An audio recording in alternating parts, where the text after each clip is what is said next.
it-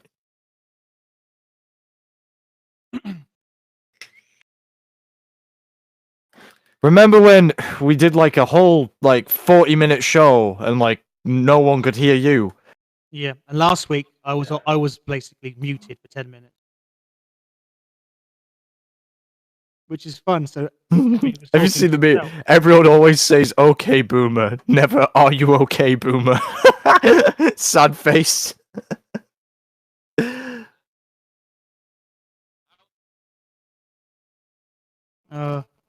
Every week without fail. It's good.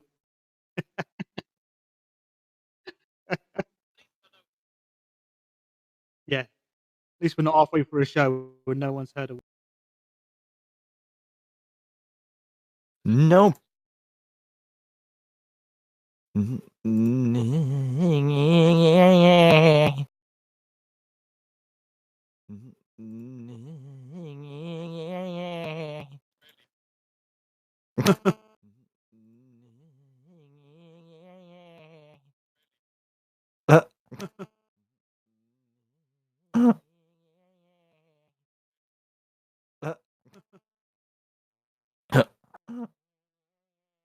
You should invite Grief to the Discord. Send him a. You should invite Grief to the Discord. Send him a. There's in Telegram the Groiper chat is kind of all okay, but there's quite a lot of people I didn't even know existed on Telegram.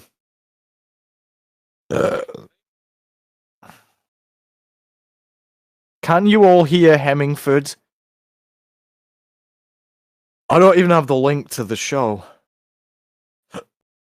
Let's find it. We are live, but I don't know. Not much activity.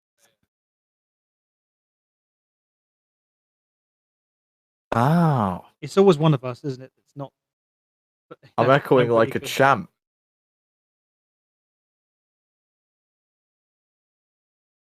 Echoing like a. They can hear me in Mosley, I think.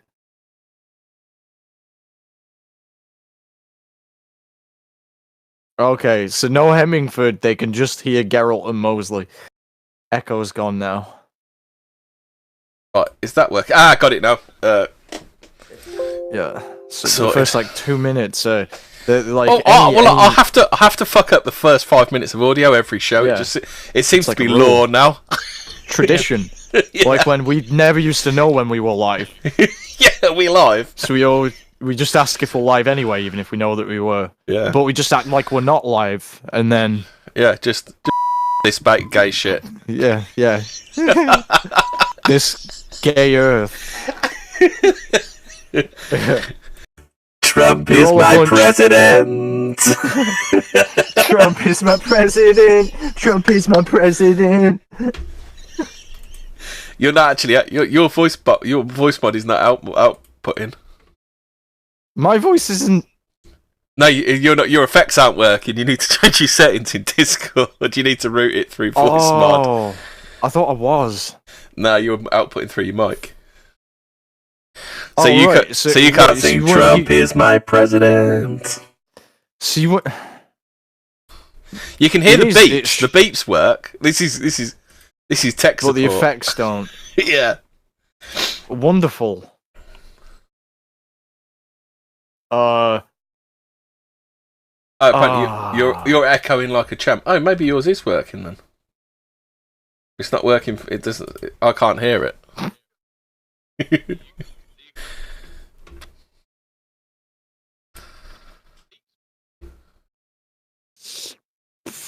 I'm gonna reset voice mod. Great show, guys. Yeah. Great show, guys. Top audio.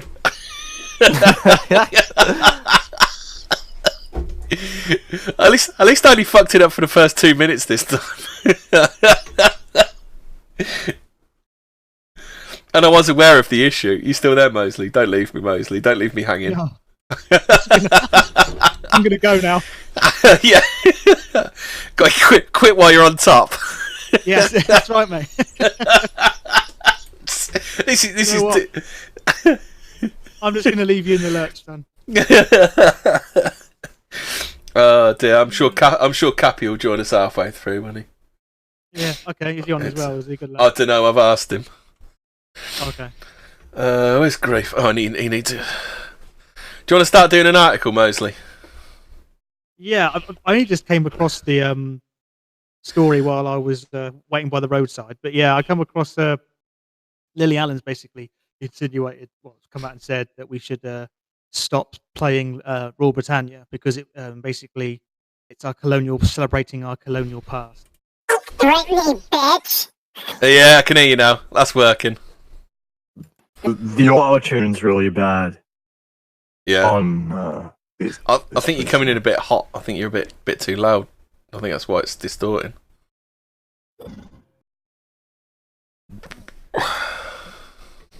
Death Stranding. What a strange game. Well, I'll let Grief know. I sent him a invite. Man. This is great. Right, Happening. have we finished the housekeeping now? Should we get on with the show? Yeah. You're a. Oh, Grief's got it. Nigga. Oh. No, that's not how it works. No, you beeped it in the wrong place, you idiot. Nigga.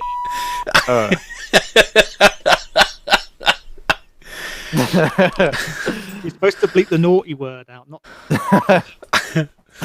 Well, I said Ask the. we're likely to. Yeah. It's far more likely that you end up bleeping out everything that isn't a swear. Yeah. That's pretty much, yeah. Yeah, pretty much it. Oh dear. What I was gonna say is, so yeah, last night, like, I go out, we got a staff meeting at work, go out for some drinks afterward, and like, most people come along, hit the town, we're having a good time. You know, random people sort of join us, we're playing board games that you can do at this one bar, and then, basically, everyone goes home, or wanted to, but I wanted to stay out, so I was like, okay, I'll go to this one club, end up getting off with this girl. I'm pretty smashed at this point. End up getting a taxi to like back with a bunch of students. Then I don't know. Girl lies down. I go into the lounge. Then I don't know where the fuck I am because I'm at undesignated place where students are. And then I go home, right? And then I'm like, oh no, I could walk this. So then I ended up in the middle of nowhere. Because the dry spell continues, so it's like, all right, well, girl's asleep. I'm kind of this stranger. No one knows who I am. So then I go. I'm really pissed, really cold, and then I knock for you know, and then I go to this random house. Surprisingly, get an answer. All my phone and everything is out of power, and then ask if they can call me a taxi, and they do. Is this a creepypasta? No, this actually legit happened to me yesterday. I was really hungover today. Restocked all my Lucozade. So the dry spell continues. You need to get yourself a slump. You need to get yourself a slump buster, mate. Didn't even. Yeah, I know. Well, that's what I thought yesterday was going to be, but you know, I don't know. What I've noticed is, even if you kind of a girl's interested in you, she's usually surrounded by like weird twink friends who like don't like you and constantly do everything they can to cock block you.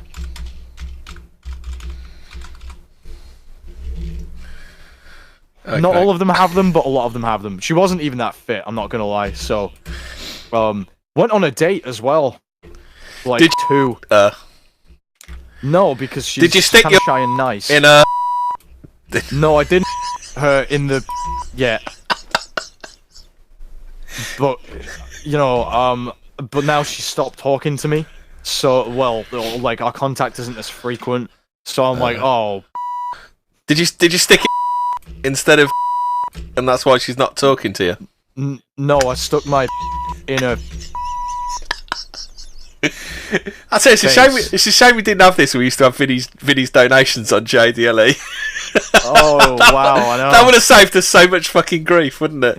Instead of saying redacted, I could probably go back and read some of them, but it's kind of old news. I was watching. I was watching a stream with Joe, Chim, and Jonesy, and they're talking about the old days of the Heel Turn Network, and everyone was saying that how much they missed JDLE. Really? Yeah. Live on the show, they were like, "Oh, those guys were so funny. It's too bad that we're a bunch of..." No, all the chat were what happened to the Brit Bong show. We used to love the Brit Bong show. Because we were really good at what we did. And then we were the fastest. Too bad that, you know, did you people are gimps. Did you see our mate Johnny was in the news the other day?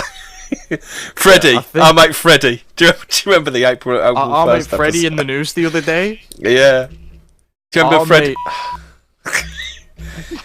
when he said it's just like falling down. just like falling down the stairs. I one time, they ever told this story. My girlfriend at the time asked if I wanted to stick it in her butt when she was really drunk, and I said no, because of Eric Stryker. Yeah. Imagine that. So we're gonna get on with the story, are we?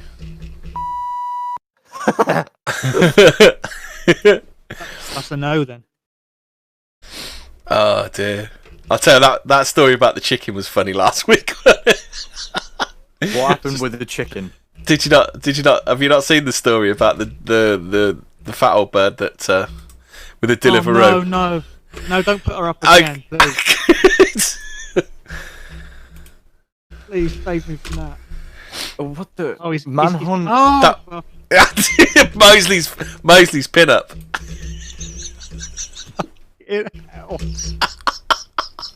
You've got to put this in the stream because people are like, fuck you. Some people won't know what we're talking about. Oh dear, shall I? Hold on a sec. Whoa! Police are investigating the placing of a Nazi symbol on an East Lancashire Village War memorial. Well, it's not a Nazi. It's a Hail Hortler, isn't it, or a swastika? What do you prefer, Hail Hortler or spastica? It's a spastica. Spastica. Yeah. Is spastica the official vocab? Is it? Is it? I don't know. If you're gonna do it. Sped sticker more like. Sped sticker. I think spastica's better than Hail Hortler. Yeah, because it's really weird how there's a couple of spasticas. Seeing images like this is how cultural programming works. Like if you see images like that, it's supposed to be like scary, or like you see like old pictures where they're like flying the flags and stuff, like draping them down the buildings, and it's supposed to be like, oh, spooky. But now it like. But now all I hear is. We didn't hear that. I did, yeah. I've got it so it does a hallelujah. Oh no, it didn't. Right.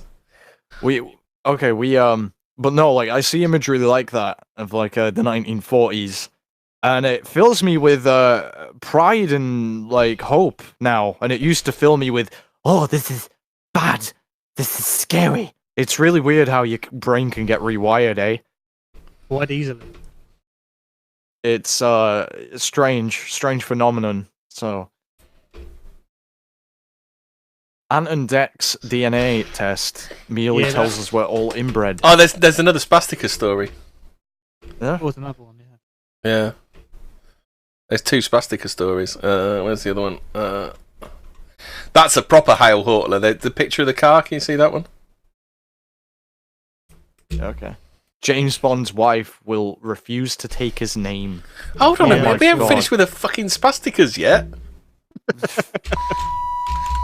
Jesus Christ. We'll be done by 8:30. We'll be done by 8 o'clock if you go fucking hammering through them like that. Drag it out a little bit. Fuck's sake, you got to bust to catch us at Growl. Yeah. I do have to pick on, so I can hear him. I do have to sort my noodles out. Hang on. Okay. So vandals spray paint cars with swastikas or spasticas or Hail Hortlers, as they actually look. A car, van, and garage door were daubed with Nazi. I don't always use the word daubed. Have you noticed that? it's not one of those words you particularly use in general conversation. It's like it's a journalist word, isn't there? There's other words, isn't there? I can't think of any. I can't think of any of the actual ones. It's made to make them sound more intelligent than they are because they're not generally that clever. A side of a van was sprayed with the words "Jews out" and a swastika. No arrest have been made after a report was filed in Canvey Island, Essex today. Vandals spray painted swastikas and anti-Semitic graffiti on cars and garages in an appalling attack on Remembrance Sunday.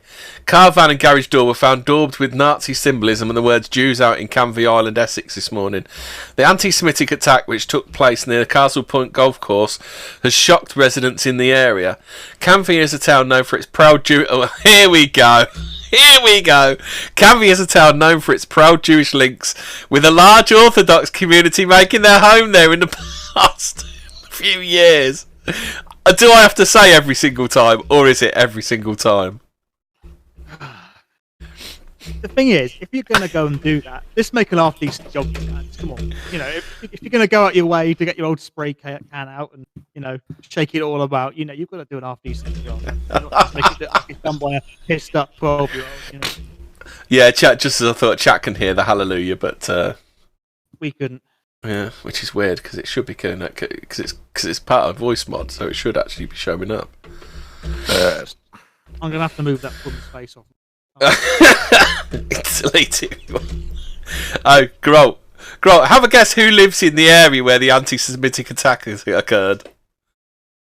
Hang on. Where's this? I've got a lot in the Canvey Island. The Canvey Island one. Canvey is a town known for its proud Jewish links, with a large Orthodox community making their home there in the last few years. Canvey Island in Essex? What? Yeah. How's it they're an island? It's not an island, is it? Why? It's like the island dogs. Where I live, I've literally never seen a yid. Like, one time, there was this massive family walking through my town. I thought they were Amish.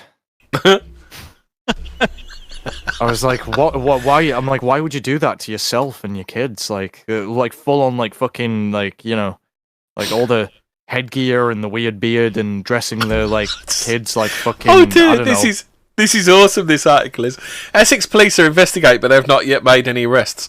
Holly Roach, who lives on Ferrymead, took a photo of her neighbour's car, which is suspected of vandalism. She said, "There's a car at the entrance of our road and that's been targeted, and also in other areas." Just in case you didn't know, I don't know if you've heard of a swastika before, but the swastika became a symbol of white supremacy after it was adopted by Hitler's Nazi Germany in the 1930s and 40s. It is originally a Hindu symbol that is meant to bring success and prosperity. Here's a question for the chat. Right? If someone vandalised your car with a swastika, what would you do? Would you keep driving around with it, or on your bonnet or something? Would you drive around and just make no attempt to remove it? And every time you got pulled over by the police, just say your car was vandalised and you were a victim of anti-Semitism or something like that. To be fair, I don't think that is a swastika. Why do they always get them the wrong way round? That's what I mean. I mean, I said earlier, at least do a decent job. If you're gonna do you think they do it on purpose? Because then it's like, yeah, look, these people are thick. They don't even know which way around the swastika goes. That could be it. Because you know they always think they're so fucking clever, don't they? It's just a bit embarrassing. You know what I mean? It's just really gay. Yeah, it's embarrassing. But they've been doing it for a long time. Like, you know, these anti-Semitic attacks. Quite clearly. And every single time it's them, isn't it? Yeah, it's like that meme, isn't it? Yeah, every single time. Oh dear. Crazy. Sergeant Victoria Jarvis of Castle Point and Rochford's community policing team added, "This marks an incredibly sad day for Canvey Island. This community has welcomed people of all backgrounds, races, religions, and for someone to publicly declare hatred of certain members of society and damage property in doing so is unacceptable." Oh dear me. Have you heard the I'm a Kuma song? No. You want me to sing a bit? Go on then, if you have to. So it's like the tune is Alleluia. Yep. So it's like, hang on. So how's your No Nut November going then? Grub? I used to. Wait. Wrong one. You want magic chords, don't you? Trump is my president. What is it? It's I used to be a happy boy, filled with dopamine and joy, but now I'm a crusty, dirty Kuma. Echo. It's pretty good.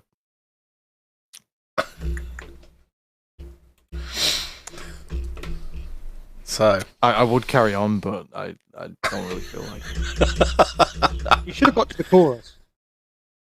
What, just saying I'm a Kuma, I'm a Kuma. Kuma. Yeah. I'm a Kuma. I haven't cleaned my room in weeks. All I do is beat my meat. I get nothing done 'cause I'm a Kuma. I'm a Kuma. I'm a Kuma. It's I used to get things done. Now popping off is the only one. Even when it's flaccid, 'cause I'm a Kuma. I know all the porn stars' names. They're all burned in my brain 'cause I'm a fucking stupid Kuma. Yeah, good shit. I haven't heard much out of Maracchio because I haven't heard much TRS lately. He was on today. He was on yesterday. I know, Merchant Minute. When was covering songs? Well, all the YouTube like clip things got like suspended, so I did I that. don't really have a catch it. Well, a lot of them. Don't you listen to the show? No, I haven't listened to it for months actually. I don't know why. I just meh. I've had other shit to do. Like, Do you want to talk about Emma Watson? Do you, Garot? Yeah, right. Okay. She's not that fit. She's not single. She's self-partnered. Yeah, okay, but here's the her I remember people would meme her, Cheryl Cole, Natalie Portman. I don't know, and I was always just like, meh. Yeah, but she's a shikser. All those others are yentas, aren't they? Yeah, that's true. Emma Watson is a strange kid. Why would you do this, Emma? You posted cringe, bro. Well, that's because fucking Harvey Weinstein nonced her, didn't he? That's why she's going like this. You reckon? Yeah, I reckon. Where once she just come out and say it, with all these empty statements about being strong and self-partnered, you'd think. Look how hollow she looks inside on that fucking Vogue cover. Yeah, I know. It's true. That hat's doing her no favours. That leopard skin hat, is it? Hello? Hello, can you hear me? Yeah. We can hear you. Yeah. Oh, dear. Apparently she's rebranding as she approaches 30. She's still fucking Hermione. Fuck off.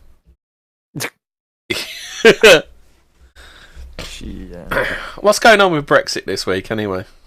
What's going on with Brexit? Farage has decided he's not going to run in any seats that were won by the Tories in the 2017 election or whatever it was. I don't know. What the hell does that mean? Well, basically, he's not going to challenge. So if it comes up, it could go to a Brexit, or it's going to be a Tory or a Brexit. He's going to guarantee it's going to be a Tory seat. So basically, to stop Labour from winning the election, which has made all the So a Brexit mental this morning. So a Brexit party's gonna go after the Anna Soubry type seats, then, are they? Yeah, they're gonna go Lib Dems and Labour seats. Yeah, it's cold. It's too cold to do Brexit. We'll do it when it warms up. We'll do it in summer. Well, that's what they said. They said the election shouldn't be held in December because all the people in wheelchairs couldn't get out. Yeah.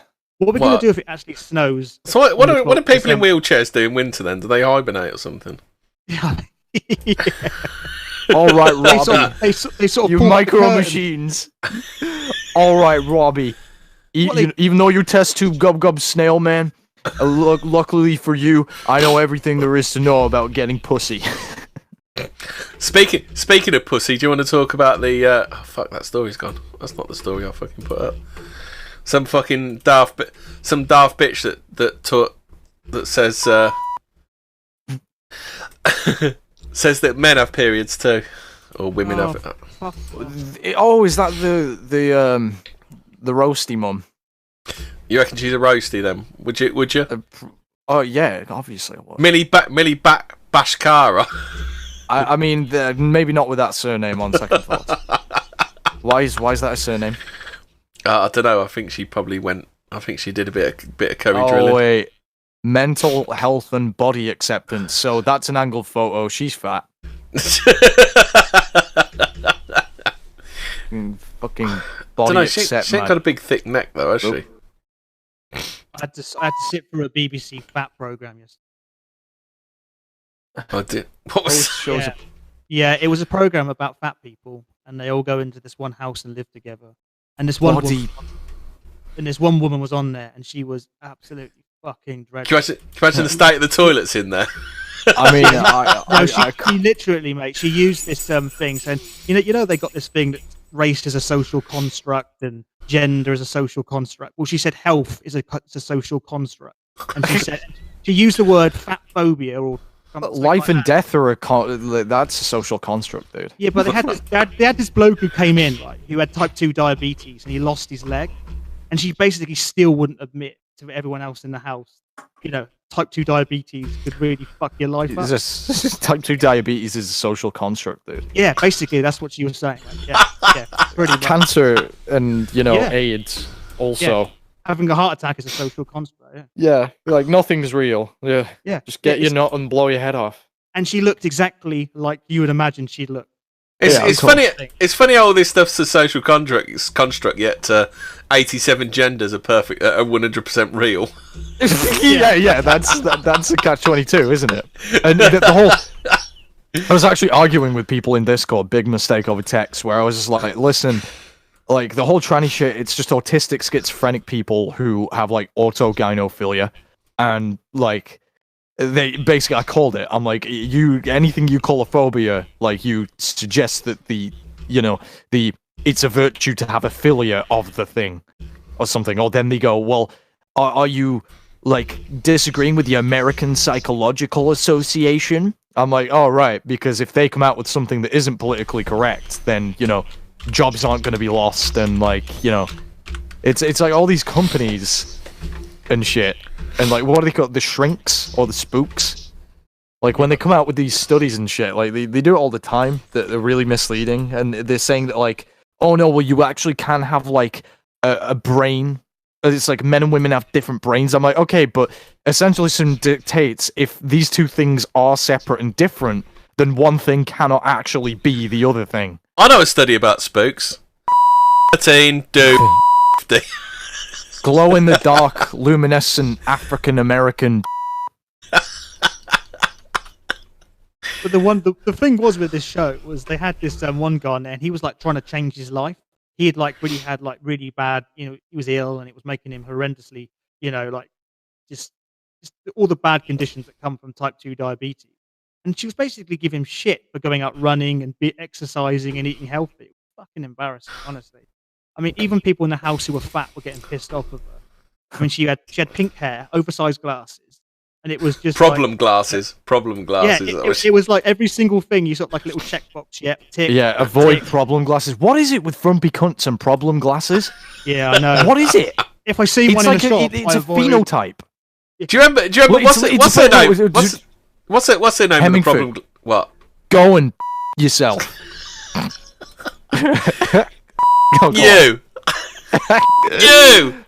You're a dirty. Off. You were nasty.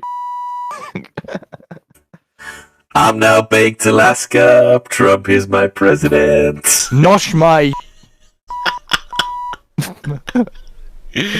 Why don't you go and right up your nibble and my. Don't forget to use as well. I'm not a squirrel, but I'll nibble your nuts. Oh fuck! What else was I trying to say? Oh yeah, speaking of crap TV, I've been watching. I've been watching Hollyoaks. Steve's now escaped the nasty racist, and he's gone to Prevent. You watch Hollyoaks, you fucking boomer. Of course you do. What was that? Do you remember that Fucking stat Southerners. on that stream where they did that? Who brought up that intervention group? I think Grief might have brought it up. Oh yeah. Oh, Exit UK. That's the one. Yeah, that's the one. Yeah, Trump. UK. Grief's little hobby horse, isn't they? Grief said he heard someone use the phrase Holocaust Americans the other day. That tickled me. I'm really sorry, Godzone. I don't know. No, You guys. Who's Noel Ignatieff? Adam Scott said he's currently dying of laughter. Don't know why. No, the live okay. rave we never did. I hate him. Oh, Grief must be talking about Exit UK. Said I hate him. Is that the one where one of them admitted fatties fuck up the NHS? Yeah, he did on the BBC show. Yeah, he did. One of them was actually quite honest about his problems and what he'd done. What God's on? Can we get a round of hallelujahs for the hopefully that's what I painful said. departure of Noel? We must Ignatieff. whiteness.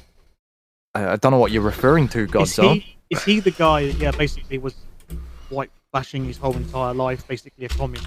Did see something about that, but I don't know too much about it. A key architect of political correctness. Oh, that's what I was going to say. Okay, so liberal dysgenics, like, I swear it's brought about the phenotype of the frumpy cunt with problem glasses, right? No, that's what I was going to say. Do you remember? Is it Big Red? What was her name? The woman with the red hair?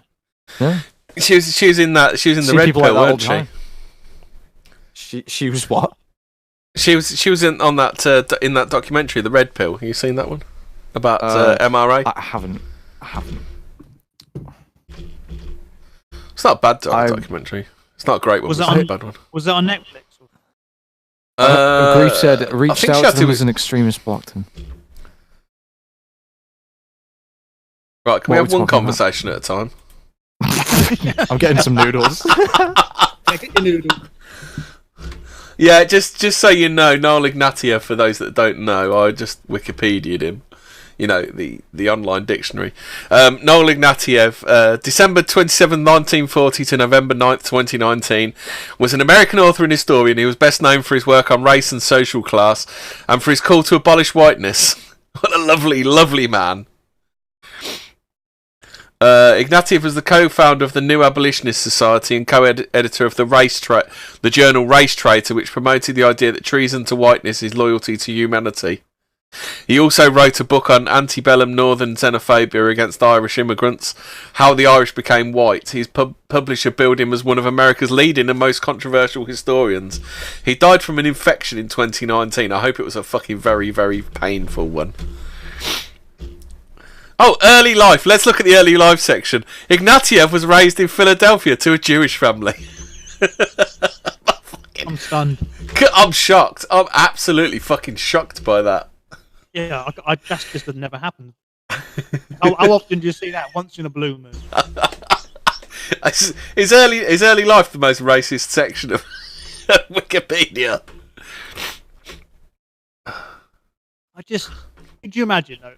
If you wrote a book and came out with this doctrine and all this stuff about anti-whatever, apart from anti-anything but the white race, you'd end up inside, wouldn't you? You wouldn't even get out the front door, so to speak, would you, with your rhetoric or your policy?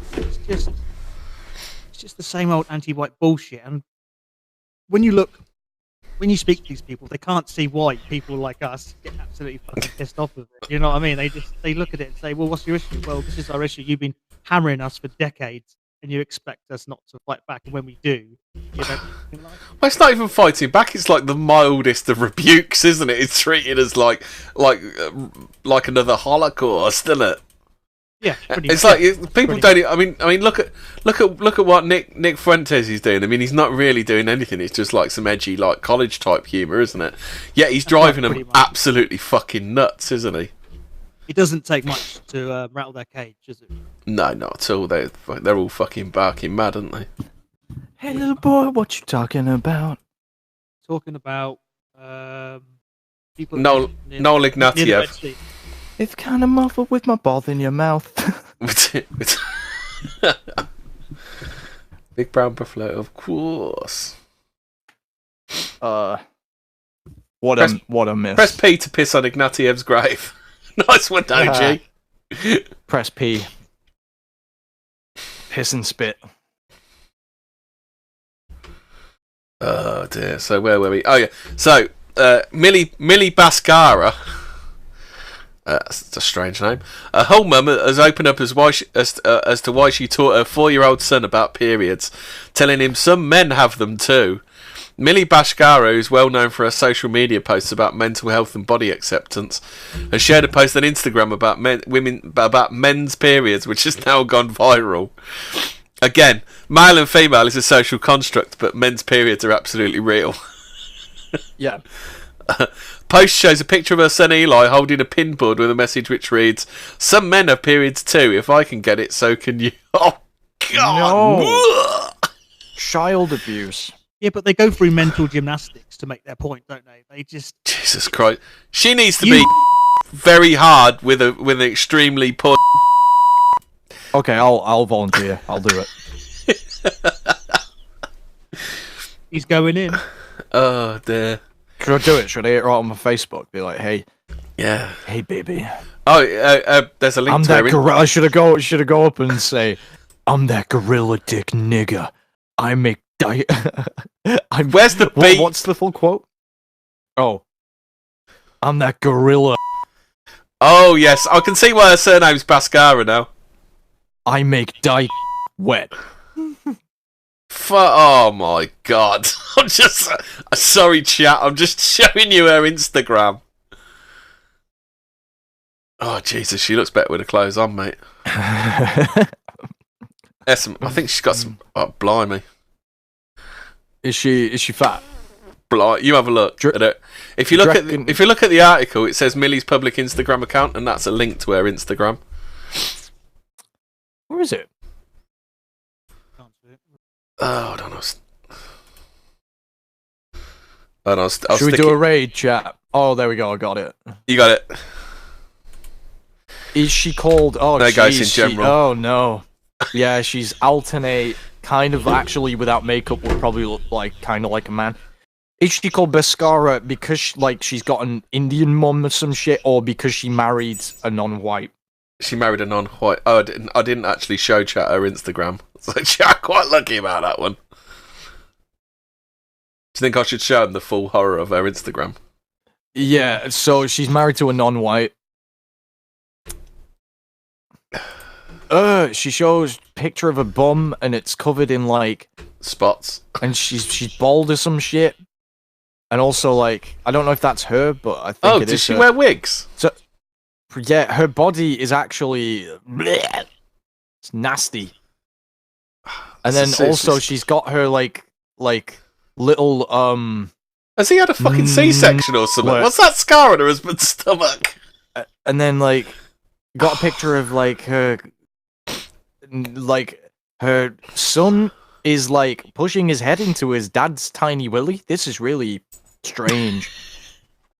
Her body is. Ugh. Why has he got silver paint on his thighs? She's all spotty and shit as well.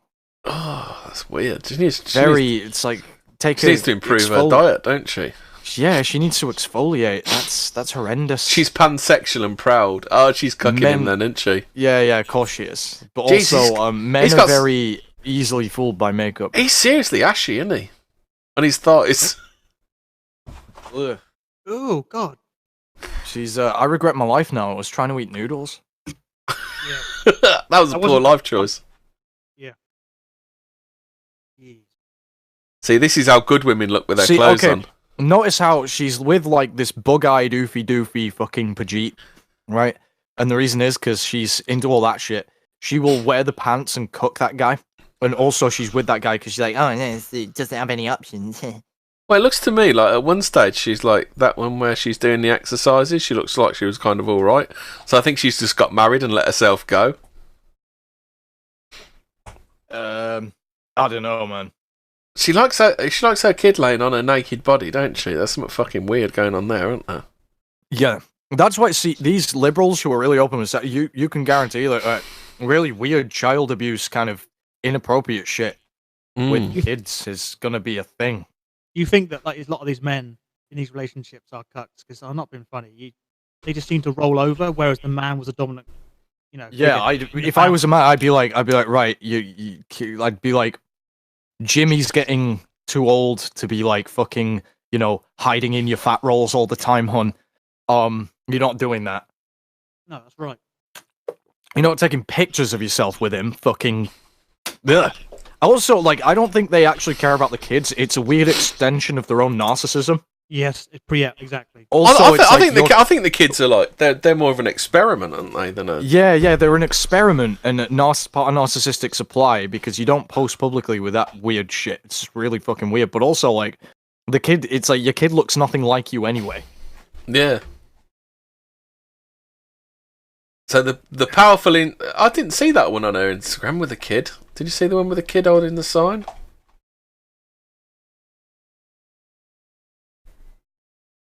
Have you noticed that, like, women who, like, literally just aren't fat and have a really average face, like, their SMV rating is, like, goes up, like, 3 points? Like, women act like it's so difficult to, like, just not be fat and not have mental illnesses. I found that strange. Jesus Christ, that looks like an ISIS hostage fucking video, doesn't it? That kid holding that sign. Yeah. Do you know what I'm saying, though? Like, were you not listening? No. Sorry, mate. Zoned out. I forgot what I was saying. I don't know. I'm just svenning you. What, mid-flow? I completely forgot my train of thought. Something about these women and the kid being a narcissistic supply. Yeah. Oh god, listen to this psychobabble. Mum of one said it was easy for Eli to accept what she was saying because he did not have to unlearn the ingrained societal norm. It's not a societal norm, it's biological fucking reality. Yep. It's not a social construct. Yeah. It's hard fucking work, these people, huh? Jesus. Eli's been told. You see that thing with Ali G when he goes, like, I know, Sasha, sorry, hang on. Sacha Baron Cohen. But he's interviewing this this actual basketball American, this, like, what do you call it, the NBA? Yeah. And he's sort of there, right? And, like, he's like, so how does the basketball work? And he's like, so is it what are the springs that are in it loaded with? And then the guy's like, he's like, what? No, man. There's no springs in it. It's full of air. He's like, it is not full of air. He's like, this room is full of air. And then he goes, if he's like, if that basketball is loaded with air and not springs, why isn't this room bouncing then? I butchered that. God, talk about tripping over your own tongue. But it really, yeah. Grief's in there. He's just put in a fucking Jesus wall text. Who else does not like doing cunnilingus? I really don't like it. That's a really random question. It's Grub likes asking the awkward questions, don't you, Grub? How do we get from that to that in one leap? Because that's what Grub was thinking about while he was looking at those pictures of her. Oh no! yeah. I want a bald woman with weird, like, skin problems all over her body, and really in a really weird body shape, who is too lazy to ever work out. Have you noticed these people? Wait, these people are just too lazy to get healthy, so they're like, oh no, tell me that I'm beautiful, other lazy people. It was easy for him to accept as he hadn't had to unlearn the ingrained societal norm. But if a 4-year-old can grasp it, I'm sure most of us can have a crack at unlearning transphobic, misinformed norms and open our minds, you think? It's like, here's what you need to do to be attractive. Like, don't be deformed. Don't have, like, too many, like, don't have mental illnesses, and, like, literally don't be fat. Well, it's quite simple. I mean, you can have a fat bird that dresses well, though, can't you? I mean, Yeah, just but you like can- the sort of stuff you she's can- got hanging out on that Instagram post. It's like not No, attractive at all, is it? that's just not. Yeah, but there's a difference between a thick girl who naturally, is like more endomorphic, right? And there's nothing wrong with that. Like, it's like, no, you're never gonna have like a rail you thin actually- waist. Can you translate this for me, Carol? Because I don't get it. Okay. Why in the name of Lizzo should that affect any of us? It's not insulting to women. It's not discrediting to women. It's opening up the community to make it a safe space for those who don't identify as women but still have periods. It's just fucking what do you call it? It's just psychobabble, isn't it? It's psychobabble. Yeah, Hello. David Icke talked about this in his conspiracies, where he says he's like, like documents that come out about government legislation are intentionally written in this like really fucking boring like legalese nonsense style, and that's exactly what it is with this liberalism. It doesn't mean fucking anything. Like did you hear about like there was those guys who submitted a paper that got approved with peer review. And the guys who submitted it said, "We have no idea what this means." OG, like, it's literally psychobabble. OG Snake Eyes has one up to you in the chat. He says the question of cunnilingus is, have you earned your red wings, mate? What are Red Wings? But probably best you don't know, Grolt. Have a think about it. Is that to do with a bomb? No, red, not brown, red. No, I don't get it. What does a woman do that's red, Grolt? Oh,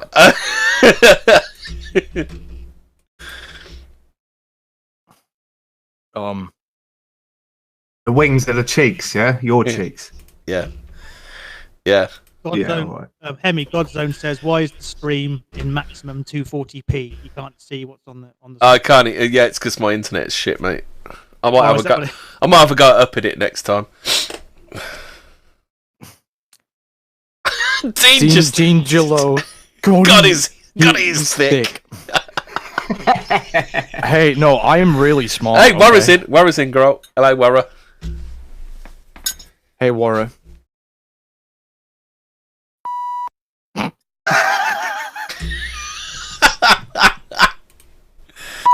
Warra.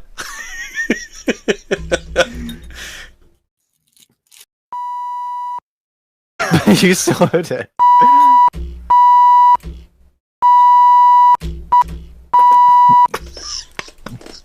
I'm thick. No, I'm not thick, but my penis is.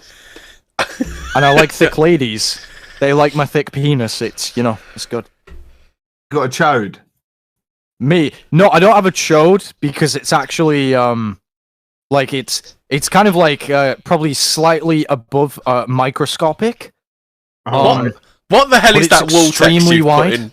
What the hell is that wall text you've just put in, General Griff? That's an updated Brit Bong version of the Navy SEAL copy pasta. Oh, Jesus Christ. I don't know whether I'm gonna make a little video. Out of it. Should I do it as a fat Glaswegian? Well, no, it's a bit too long to do all of it, but It might be funny. it might be, but you might be able to just highlight it and get the computer to read it out. Like the old text to speech. That's always quite funny. Or Geralt, you can have a go, but it'd be funny. I recommend It'd don't. be funny. Yeah. All right, whatever. And should I bleep out the swearing? Maybe, yeah, if you can. All right, we'll give this a go.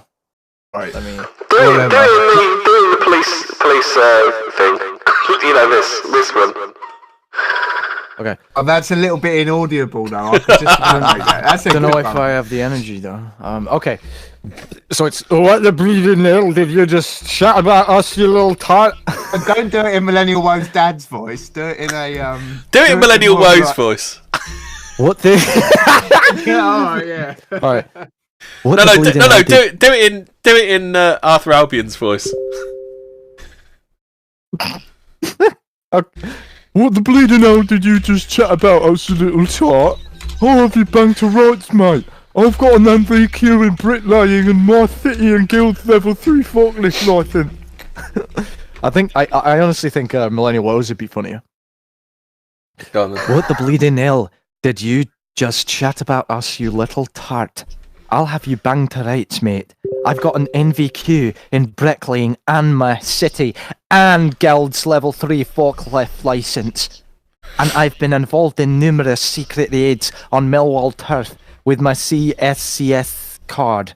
And I have over 300 convictions for Brexit violence and no TV licence. I'm well handy on the comments section, and I'm on the top Brexit lad in my ends. You're nout to me, but just another mug. I will spark you clean out sharpish, sunshine. Know what I'm on about? That's right. I will leave your chin in the European Union. My name is Nigel, and I hate every single one of you. You think you can get away with saying that Barney to me on the typey-wipey screeny weeny? Think again, cunt.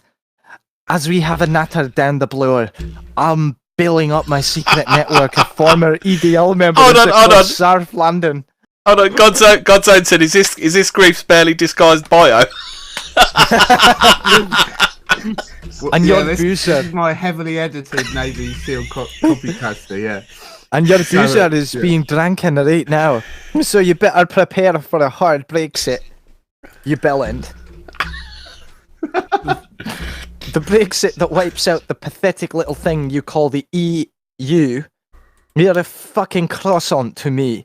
The superior Greg sausage roll.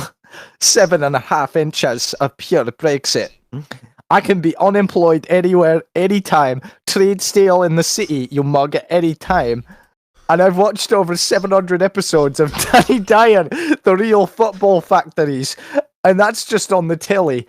Not only am I extensively trained in doing cunts in with ashtrays, but I have access to videos on YouTube of me and my mates attacking foreigners and shouting Tommy, Tommy, Tommy, Yaxley Lennington. And I will use it to its full extent to wipe you off the Old Kent Road. Simple as. Not racist, just don't like them. Right, mate? Oi, vey, mate, just don't like them. If you'd only use your noggin and realise the sort of aggro your little cheeky comment was about to bring down upon you, maybe you would have kept your Hampton Court shut. But you didn't, and now you're going to get a hard Brexit right up the tradesman. European nonce.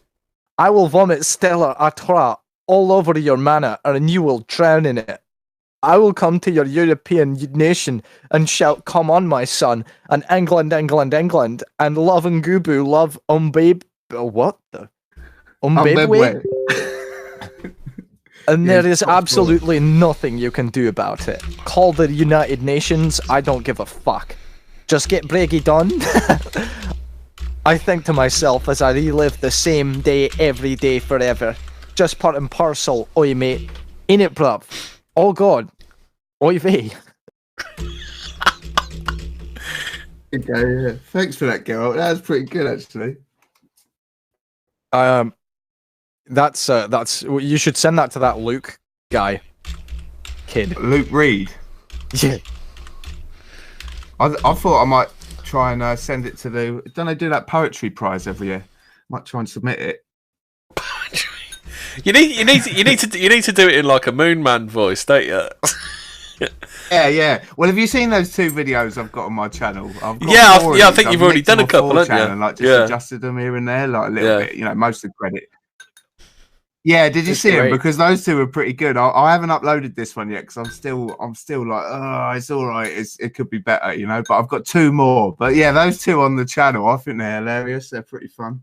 So anyway, all credit goes to Anon. It's fuck all to do with me. I just swapped a few words here and there. You know, added a bit of Brexit. How do you do the like the automated computer Microsoft Sam? I've got a Mac. It's text to type, isn't it? Sorry. It's just text to speech, isn't it?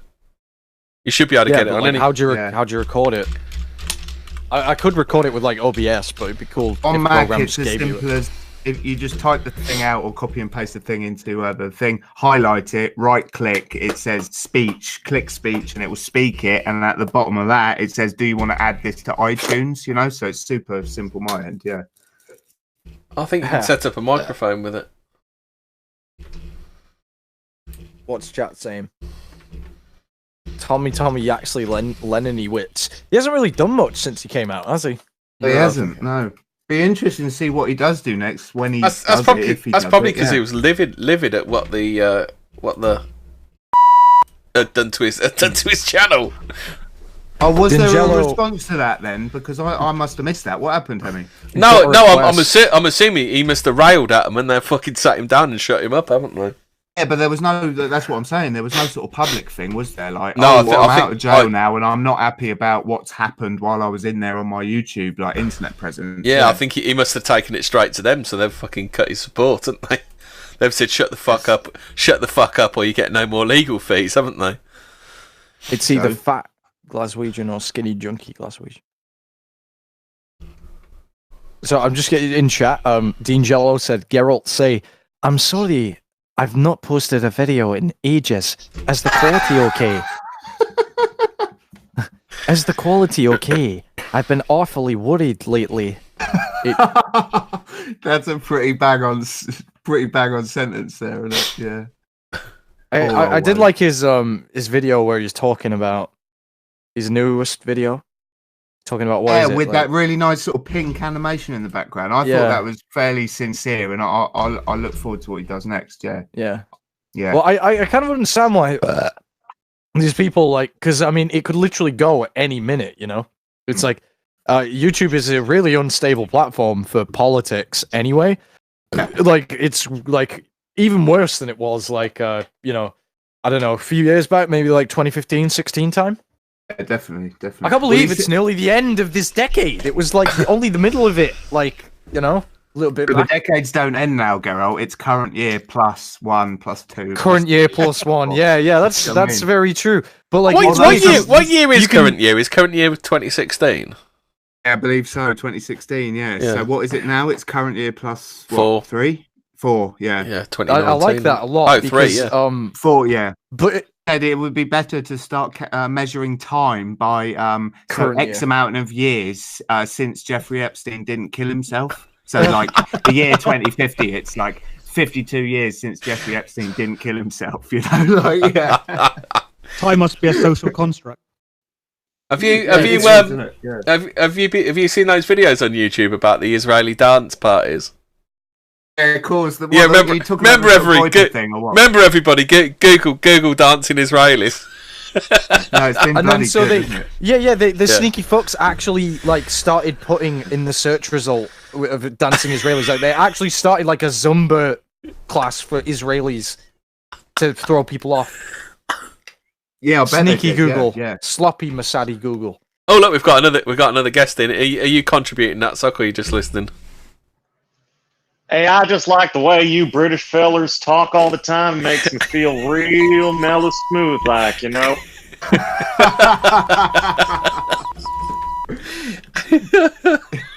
It's not your real voice, is it, Nat Sock? I've only met you once, so I can't remember.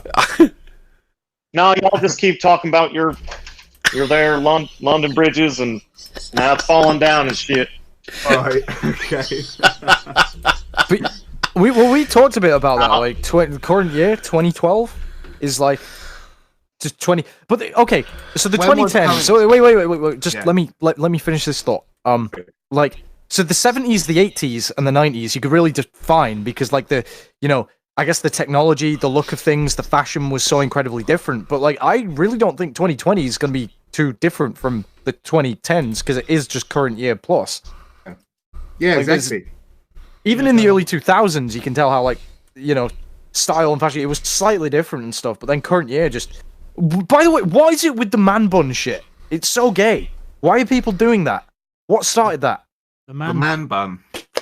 Yeah, where guys will grow their hair long, but instead of just having long hair, they've got, some weird fucking, bun on top of the red. I've got a theory behind the man bun. Basically, every decade's become a mirror of another decade, hasn't it?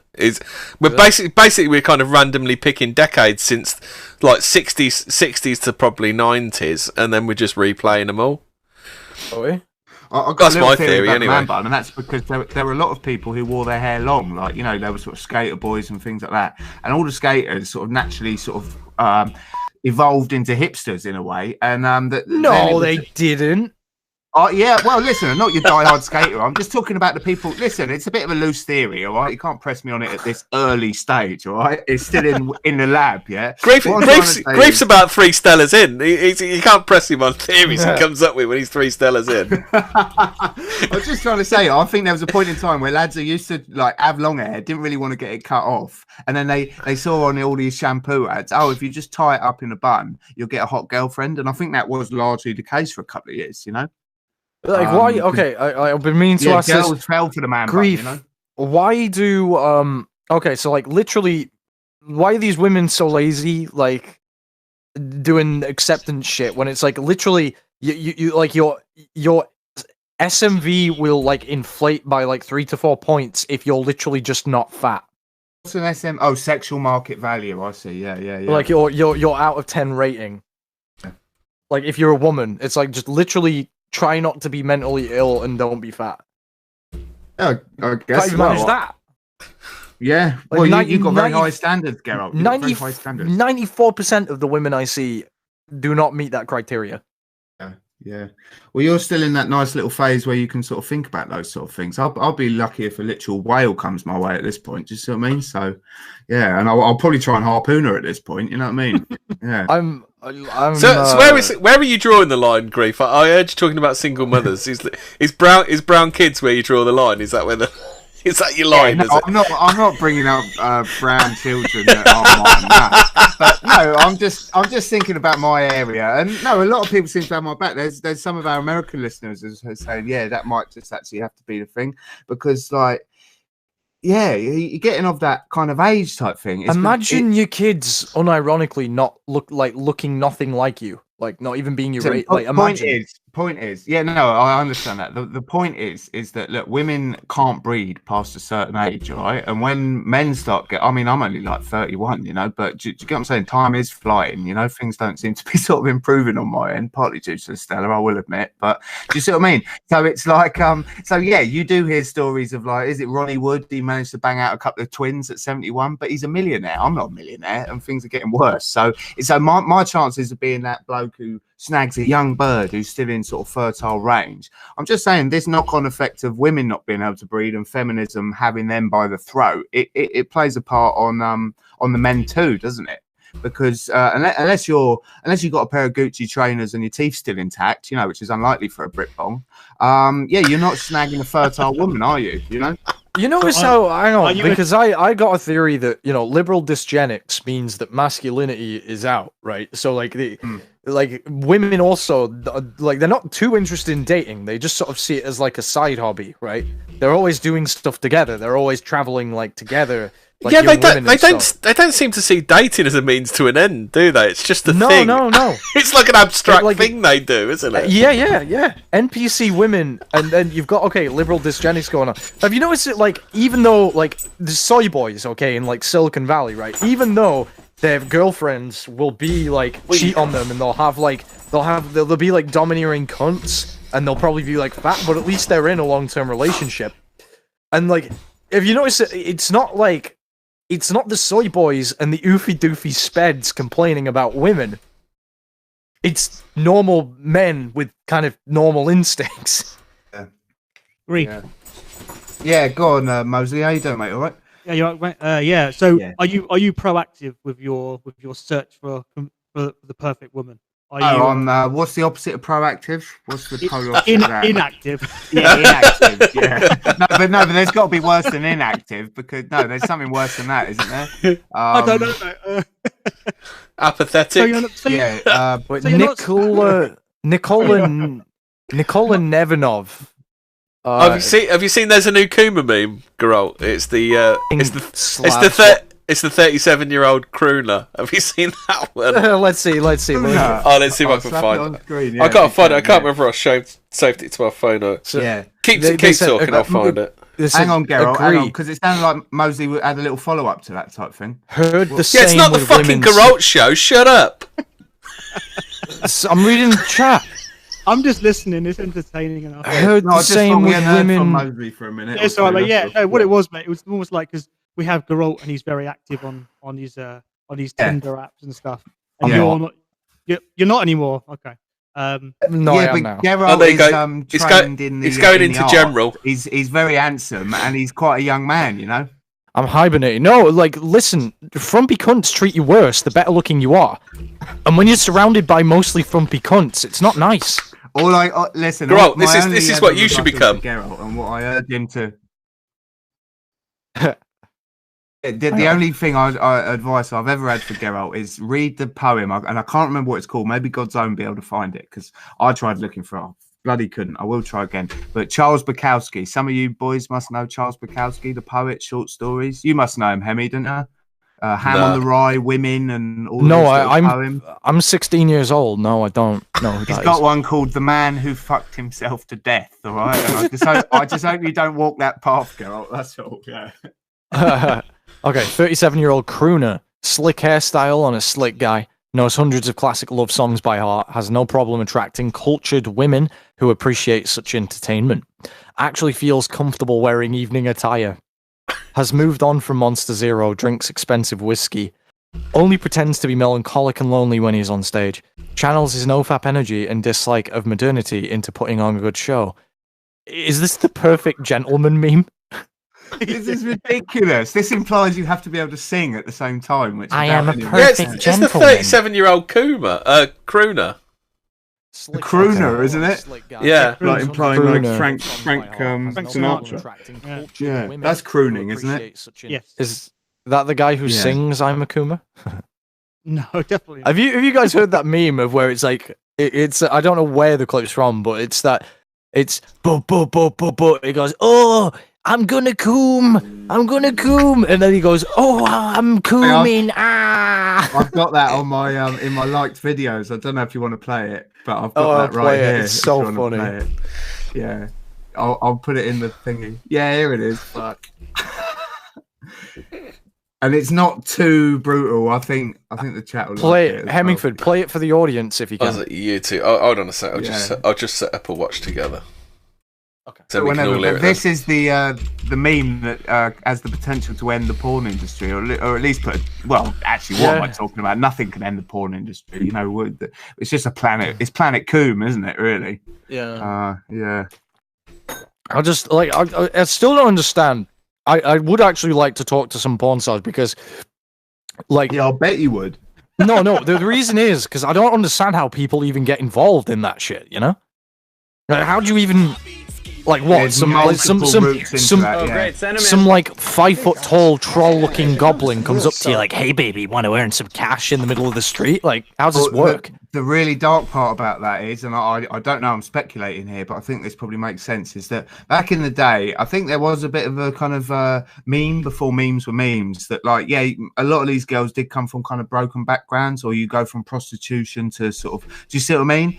Before it was really sort of entertainment, unless you were gifted with like a big natural pair of tits, I guess, or you were willing to get a ridiculously big pair of silicone ones when it all kind of started, and then that's when it started reaching entertainment. But now, because of like Instagram, and basically like you can make a fine living off just showing your buttocks on Instagram if you're one of these girls type thing, you kind of make it. And I think that the lines between pornography have been seriously blurred. So now you have girls who are just blessed with like basically a porn star's body, and they can enhance it a little bit if they want with a bit of plastic surgery. You can also get your ass done now. Do you see what I mean? So like, I think basically you've just got all these girls who, like, I don't know, they don't necessarily have to come from a broken home or any bad upbringing. I would suggest they've got a few psychological problems, but I just Oh, say you read their bios. Yeah. I mean, you did that to me once, Nat, didn't you? You read out a few porn star bios to me.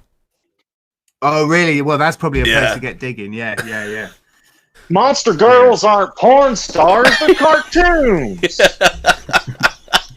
But that does make a bit of sense, doesn't it? I'm saying there's more than 10 avenues to become a porn star overnight nowadays. What with social media? And Well, usually it ends with it starts with abuse from your father. I think is where it usually starts. Well, I just That was don't one of them, like wasn't no it? Yeah. one I know in real life is ever like, oh yeah, fucking, you know. Are we watching this video then? Are we? Yeah. Is everybody in? Yeah, hold on to something tight here, chat. This is kind of brutal, but it's good. It's worth it. This is the Kuma. Let's do it. It's not too brutal, I promise. At least I don't think it is. The flowers are blooming. My dick is throbbing. What a beautiful day for. Where's it going? Oh, is it playing on YouTube? No, I'll put it on Watch Together. Oh. Been awake for 20 whole seconds and I haven't coomed yet. It's time to hop onto my porn throne and machine gun jackhammer my death grip bloodshot semi-chub with. If you click on the Watch Together link, you can watch it with us. I've got it. Cool. Is that a female girl? Is it me or does he look a bit like Sven?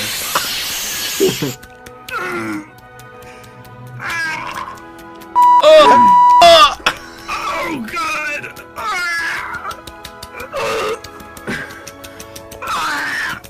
Oh fuck!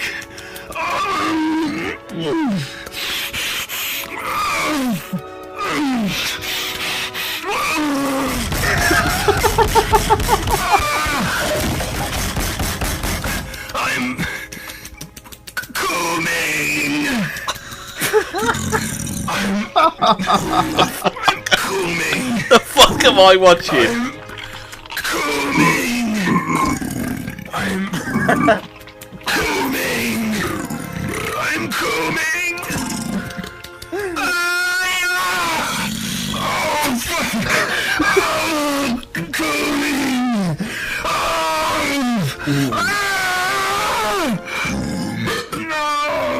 No! Oh fuck! It's everywhere.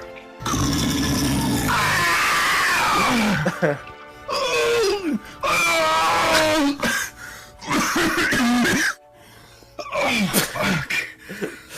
Peeking. Oh fuck! Oh Jesus! Oh, fuck!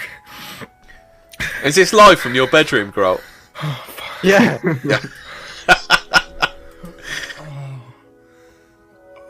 I think the British one's funnier. I hadn't heard it. Let me My slippery paste it. white gift to the world. My son. My son. My son! Did you hear him? He says, my son!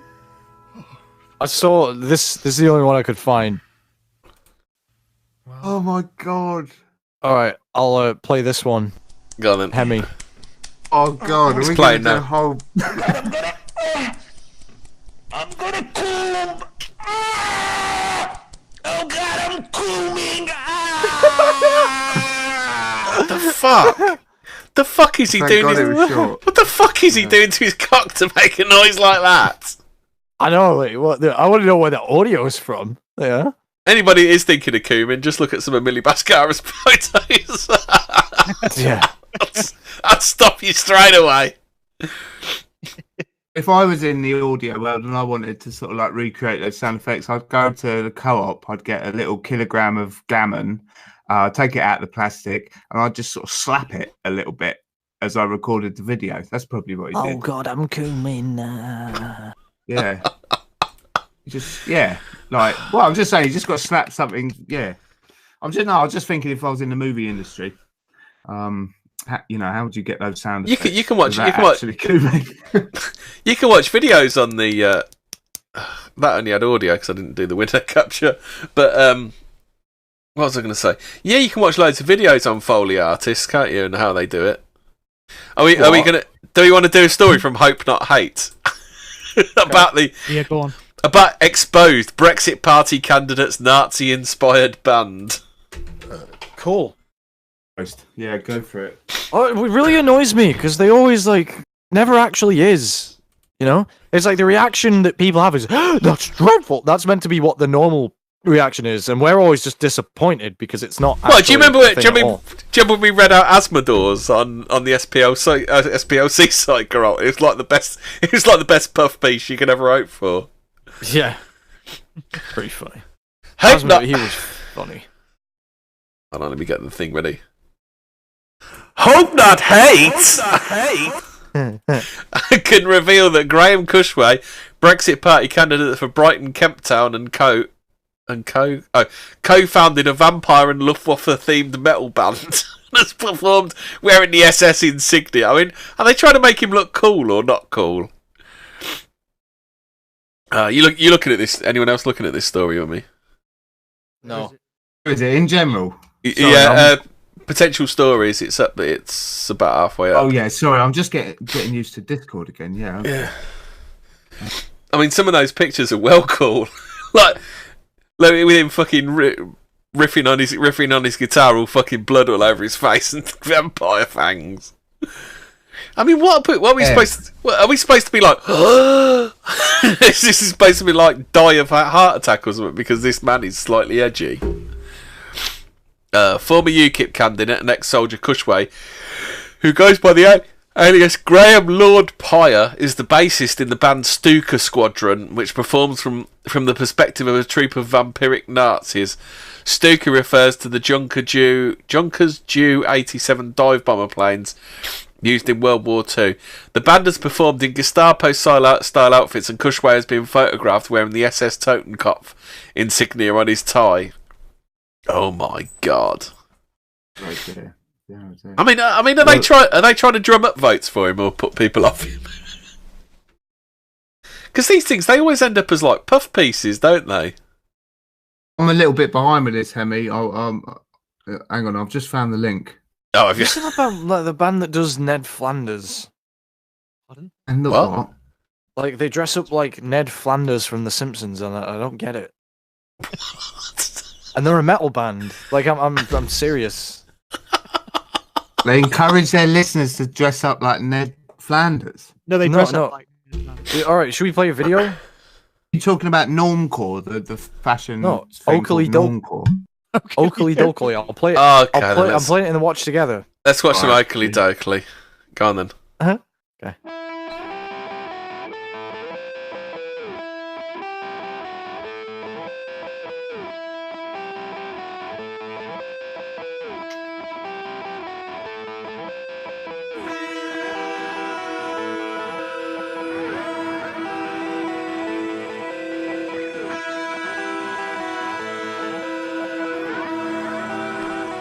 Some cash in the middle of the street. Like, how's this work?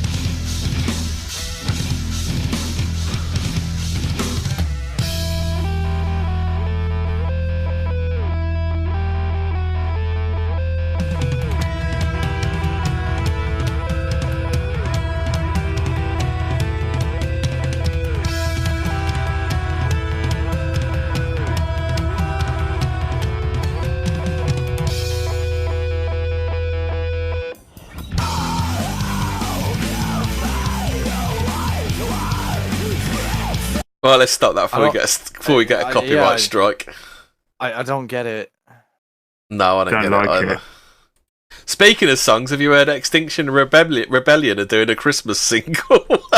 Oh, that's why I didn't get the last article, Hemi, because I was desperately going through. You were looking at that one. Yeah, I was going through Extinction Rebellion. I was like, "What the fuck's he on about?" And nobody else was chiming in. Sorry.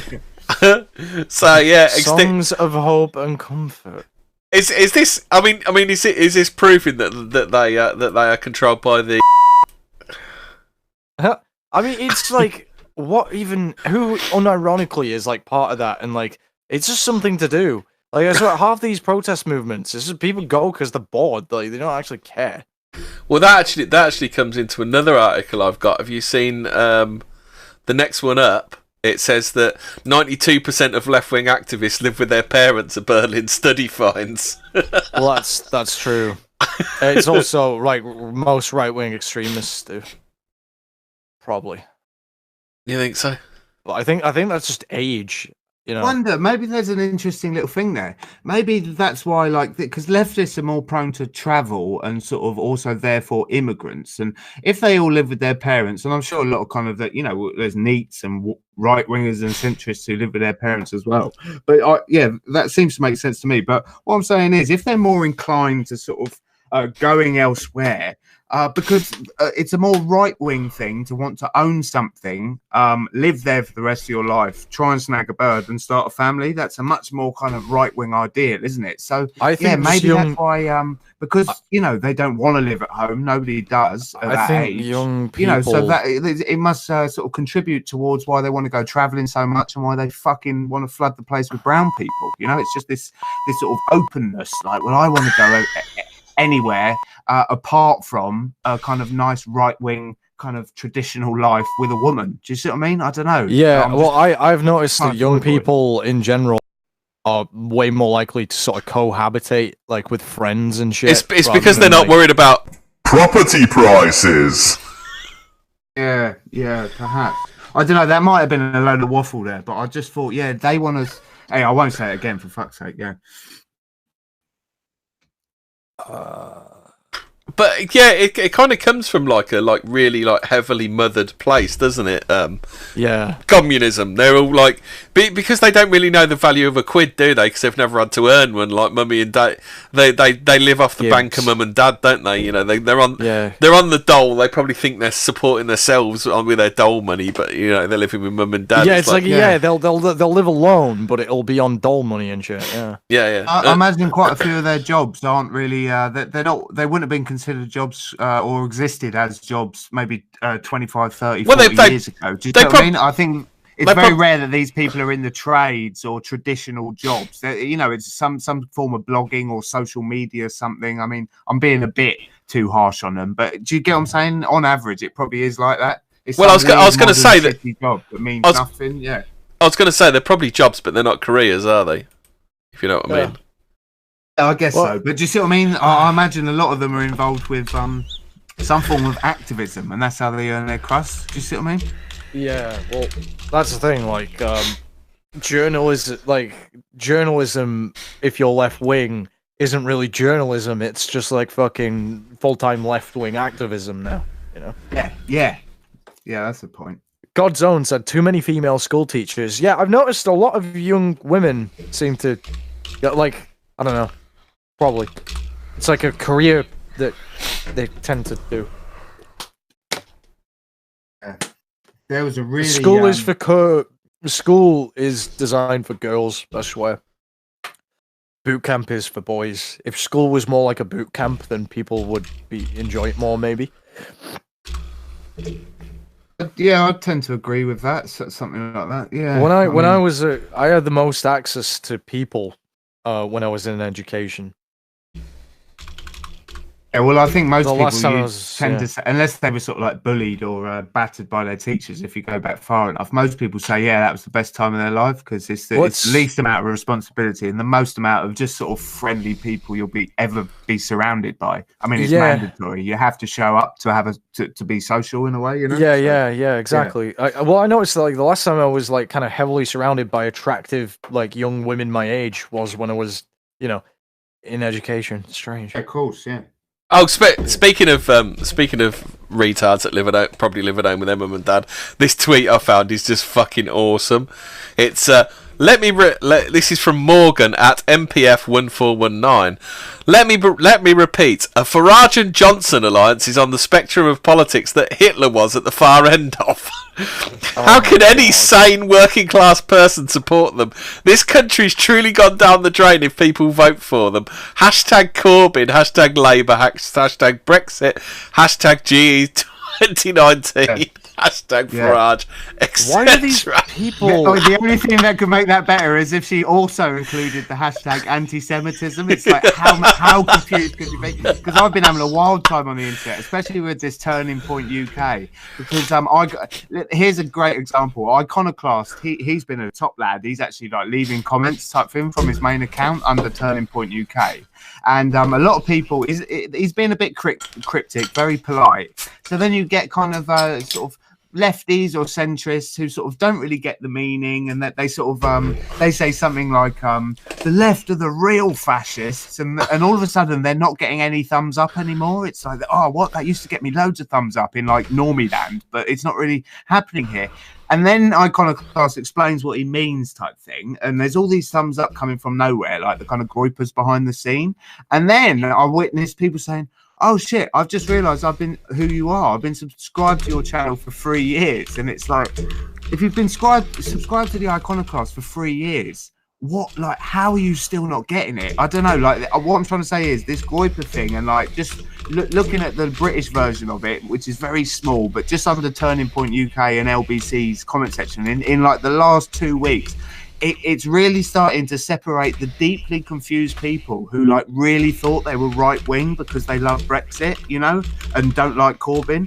And then there's this little pocket in the middle who can't decide whether they are anti-Semitic, they're not anti-Semitic, like, you know what I mean? Then like there's all these pockets opening up, like it's so many cracks appearing in the dam, and I'm just sort of documenting it all, really, just waiting for the next thing. Like, what's going to happen? What's going to happen? You know. I think this Groiper stuff's going to take off, isn't it? Yeah, it's starting to. It's but really I'm just trying to say it's had the effect of starting to sort of like make people who usually would have just been going, or basically just all on the same line. Brexit means Brexit, immigration bad. You know what I'm saying? But people are actually starting to have to talk to each other because their comments are starting to cause a little bit of friction. Like they're not really. British Iconoclast made a really good Telegram post in his channel. He said, British politics in 2019. You're racist. No, you're racist. No, you are. No, you. Fuck them all. Well, I think the one slight kind of problem, in almost grey pill, if there is like there are too many people showing their power level now. Whereas like Earthling Carl is like really showing his power level. Like Nick Fuentes is showing his power level, and I think it's kind of. It stops people getting to it. It stops people coming on a journey, if you know what I mean.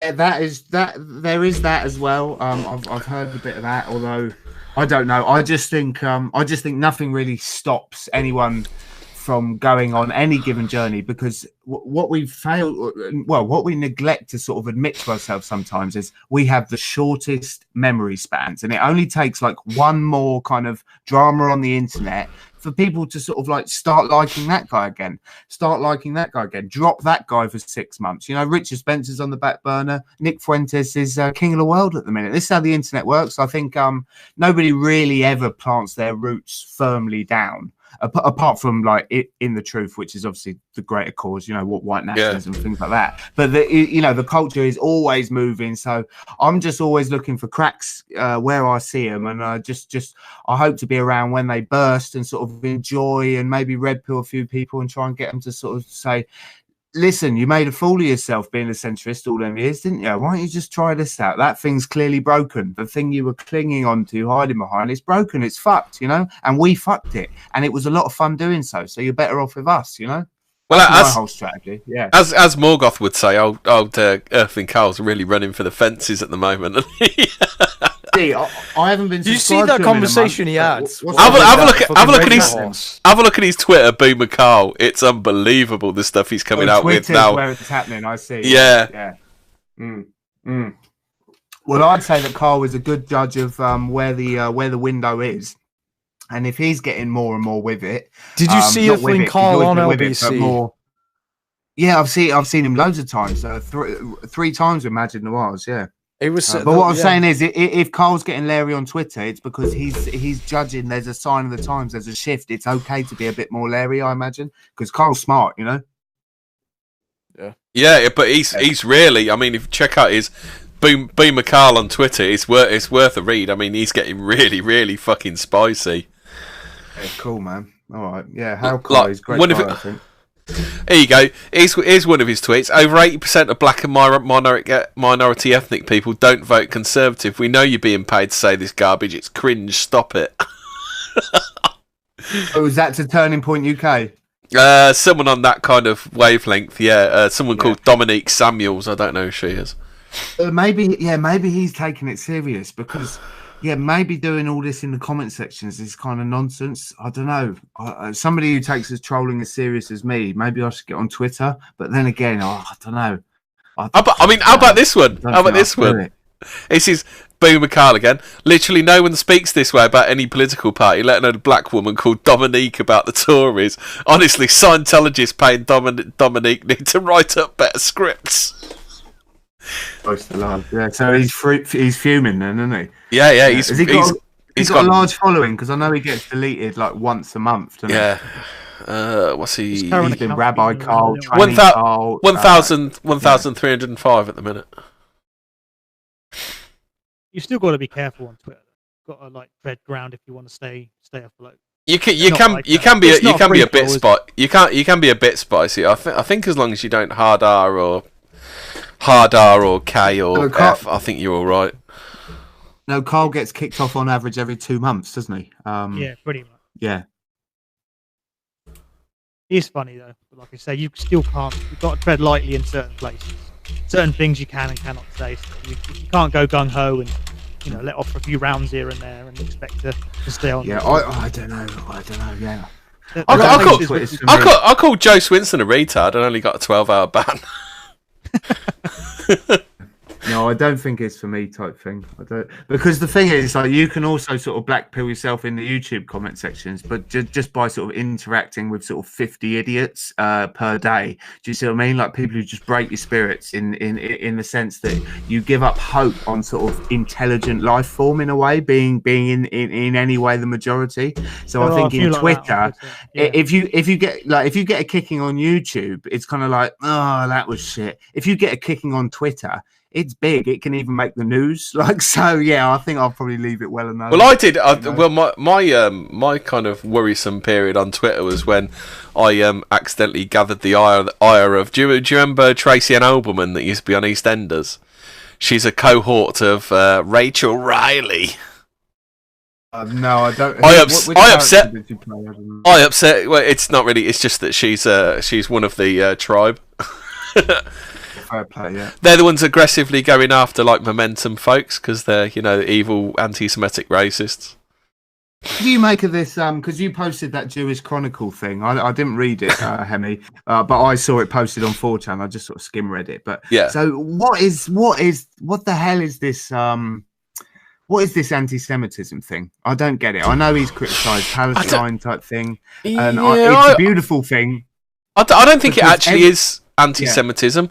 I think all he's doing is it's just like the basic, they're being white people are being horrible to brown people. That's my personal opinion of where it starts and ends for Corbyn.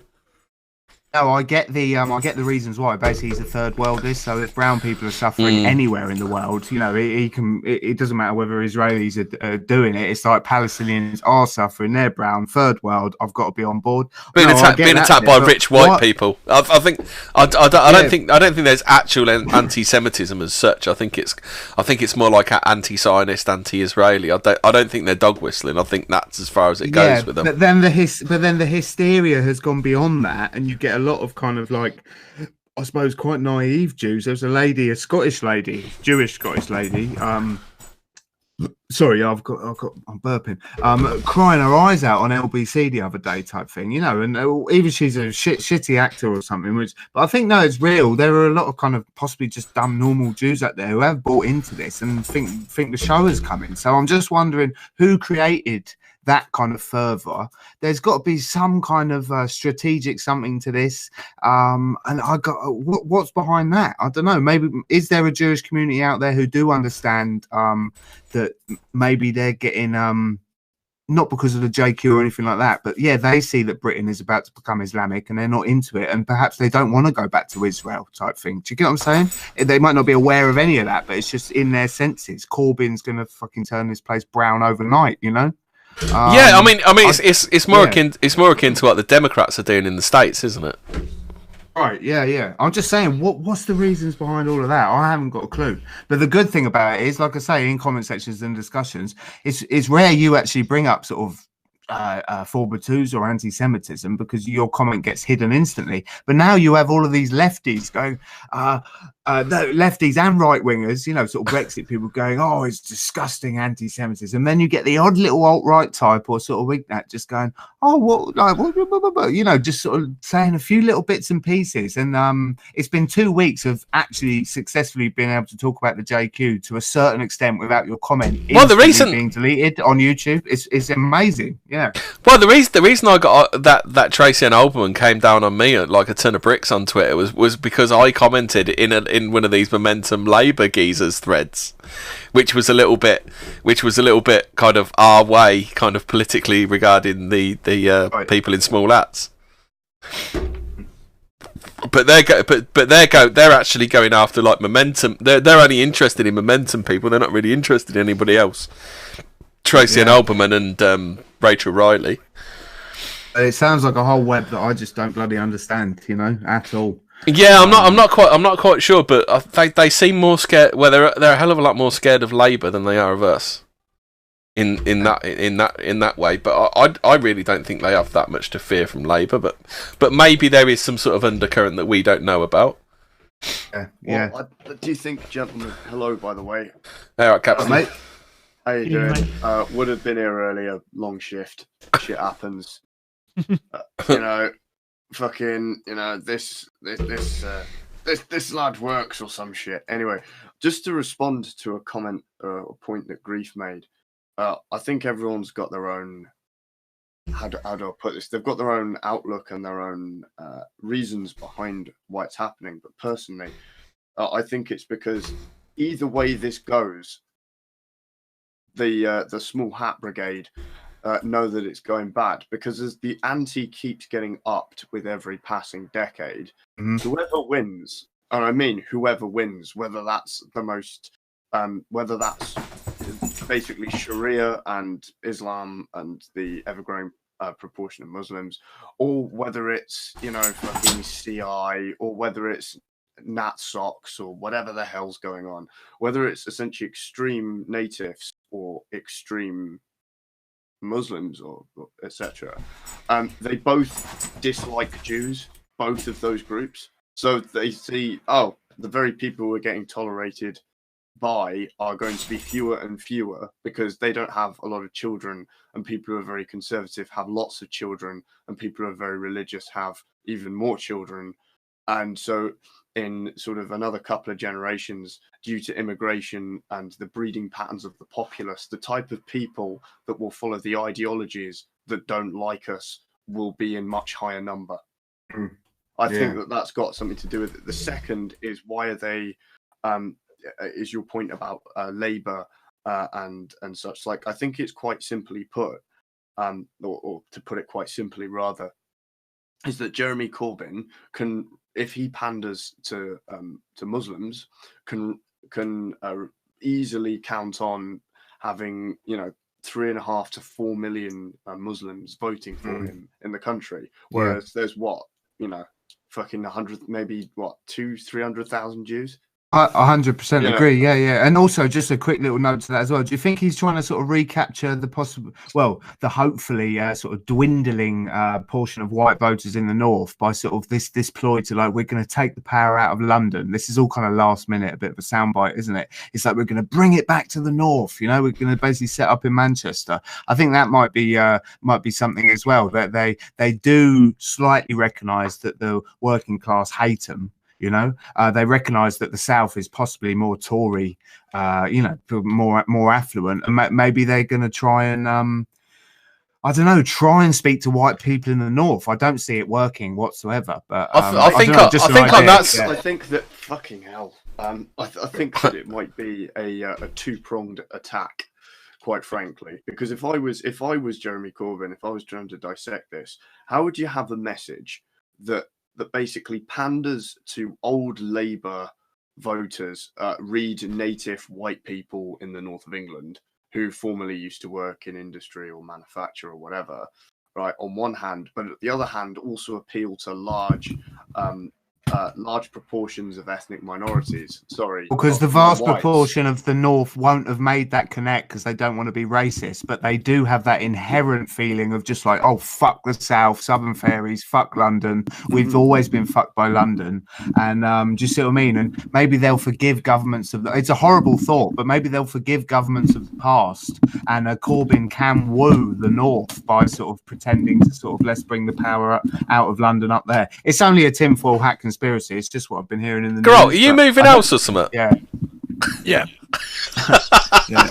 I'm going. I'll be back in a sec, lads. I'll just. I'll mute just see up, this up. but yeah, carry on. Yeah, I think all he'll do with the North is just promise but not deliver. That's all they've ever done for the North. Yeah. The councils are really fucking insidious because they're what is it? It's like this fake uselessness that like what they're doing is actually very intentional.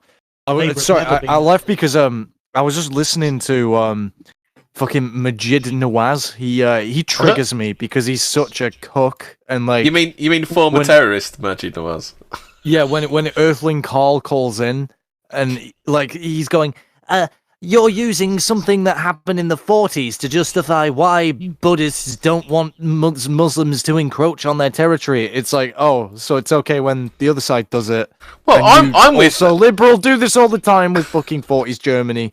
So I'm with Ben Shapiro on this one. I think events over 50 years old are ancient history and should be forgotten about.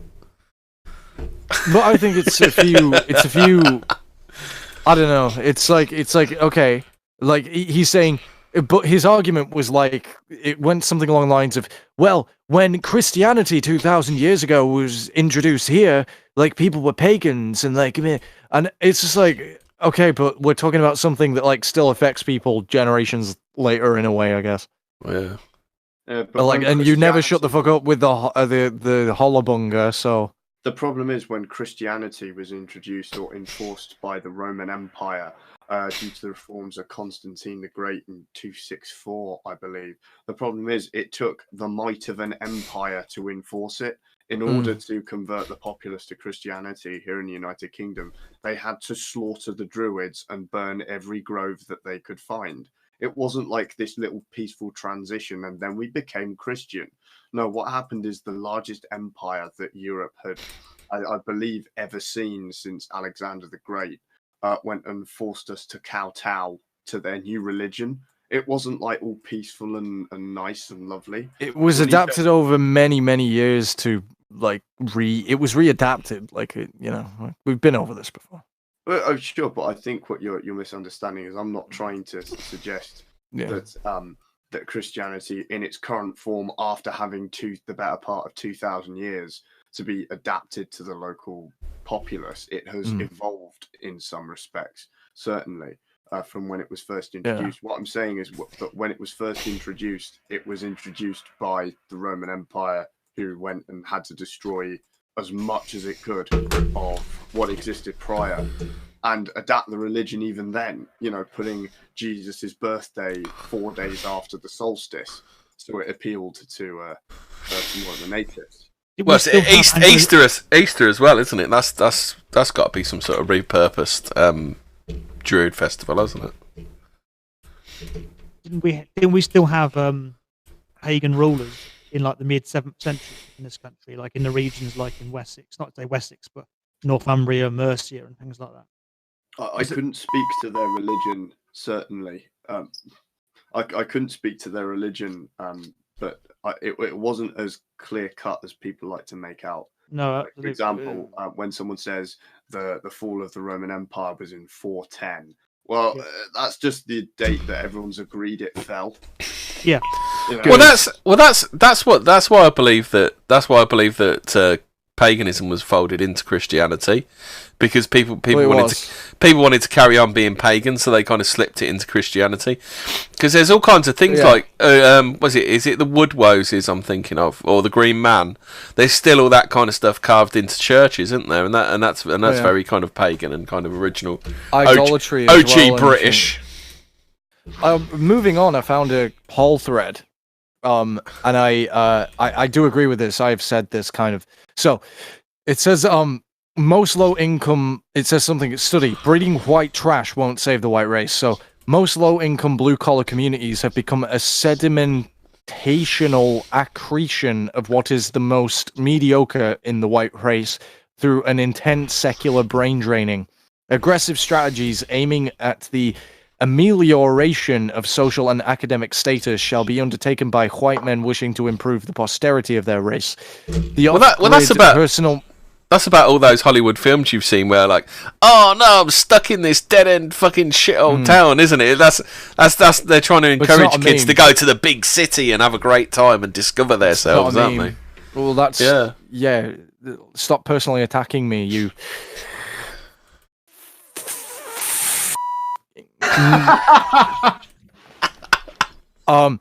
So the off-grid personal utopia, which is nothing but a Luddite fantasy with dysgenic results.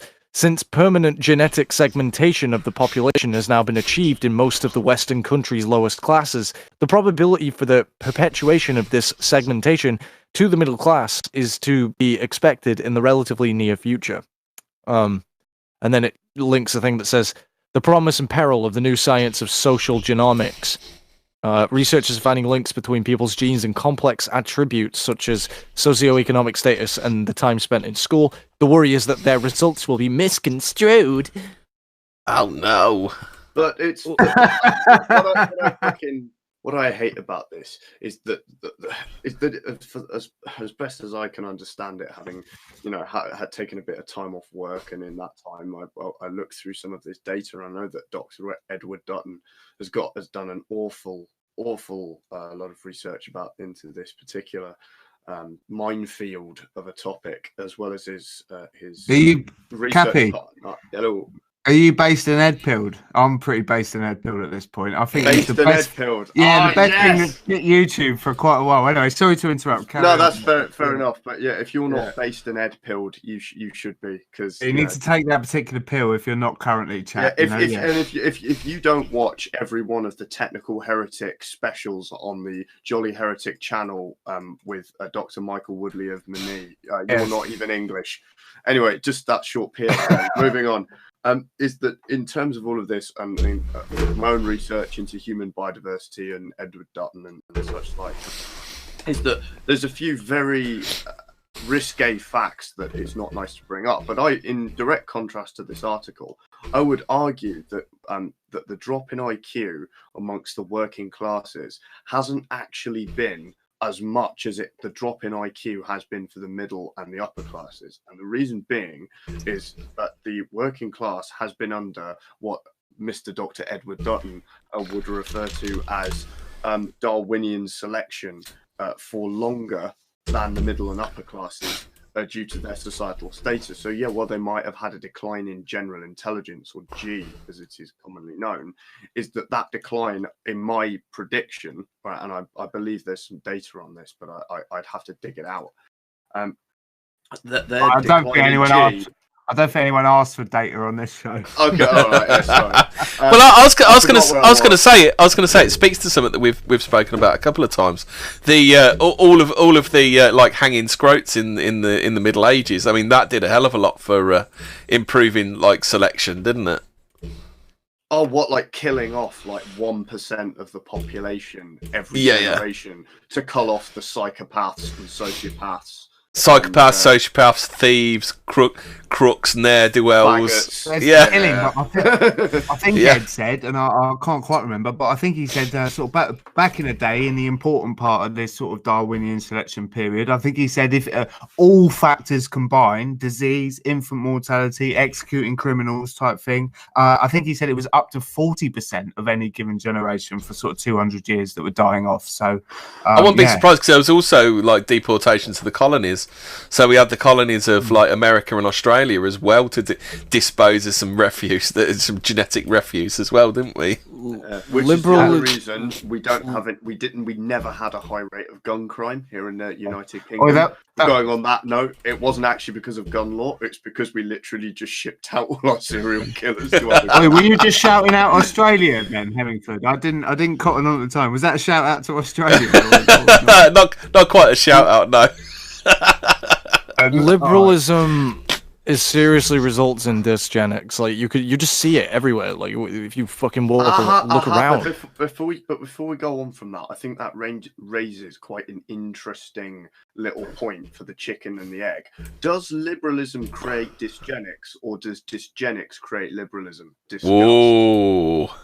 Yeah, ooh, spicy! High-minded shit on here. Come on, spicy, what do you think, lads? Tell you what, I've got an idea. Great, I don't want to sort of take over the show, but it's been a very long shift, and I just want to talk bollocks. Yeah, go on then. Can we go just person to person here on the chat and just see whether it was the chicken or the egg? Can we have a bit of? Can we just take? Before you do that, can you explain just it's sort of literally dictionary definition to a grug brain like me? What is dysgenics? Well, you know what eugenics is, don't you, Grief? Grief, yeah. So right. So it's the opposite. It's the opposite of eugenics. Basically, right, it's the simple way. So basically, a dysgenics is basically the furthering of maladaptive traits. Fair play. Yeah, that's just to say the traits that are disadvantageous to society in general. And the alternative or the link was liberalism. Like, does one increase, the other increases? That's or no, which one causes the other? No. Like, okay, but whites aren't inherently like progressive fucking streaks of piss. Some of us are, apparently, according to Ed Dutton. It's minimal, but some of us are. And his little white pill is that they will kind of self-correct and die off, because ultimately these are the people who don't they're anti-nature in so many regards. Well, not only that, they have a knackered fear response, don't they? Frumpy cunts with problem glasses, like they still probably manage to reproduce and stuff, but you never used to get them. Like same with it'll be rare, the amount of oofy doofs I see as well. Like, you know, like it's just you just look around and you're like, this is like these are people who wouldn't in times previously have existed or been able to hack it. Well, I think Capstan has the better grasp of the subject here, so I'll go on, mate. Say what you were saying, I guess. Yeah. Oh yeah. Okay. I'll start us off. I think, but there's several traits. Things like, for example, if you take what we would consider, or I say we, a lot of people in this movement would consider basically the ideal woman, right? So she's fit, and she's got long hair, and she wants a load of kids, and she's like a virgin or very minimal partners, and then you meet each other in your late teens, you settle down in your early 20s, and by the time she's like 23, 24, she's cracking. What the hell are you doing, Garol? Sorry.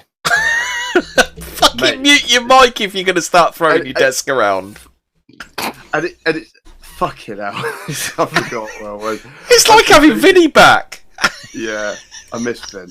But so basically, imagine basically this perfect woman, and she's stable, and she gets started having kids early, and by the end of it, say she's had like, I don't know, 8 kids or something, and by the time she's like, say, 35, and you compare that to a lot of liberal women who have children an awful lot later for a variety of reasons that I'm not going to go into now because it's a subject in itself, right? That those people will simply replace the other people. I know this sounds fairly simple sort of population dynamics, but it's those who have a lot of surviving children and then get them into positions of power to benefit other people like them who share their genetics to have lots of children will take over. That's how that works. Partly why the emphasis on education is so ghastly sort of left wing, because essentially that's a way of sort of self-correcting towards leftism, globalism, as any given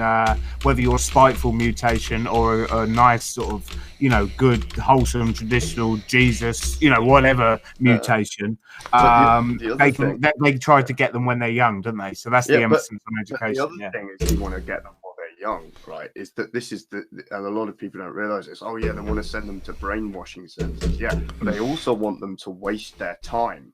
Because if you can persuade, for example, in the United States, a young woman who left high school at say 18, right, and then persuade them to go to that center until she's 23 and get $250,000 in debt, right? That does firstly waste 5 years of her prime fertility, right? Where she, where you could have had literally 4 kids, or settled down, or spent time, trying to find a decent bloke or whatever.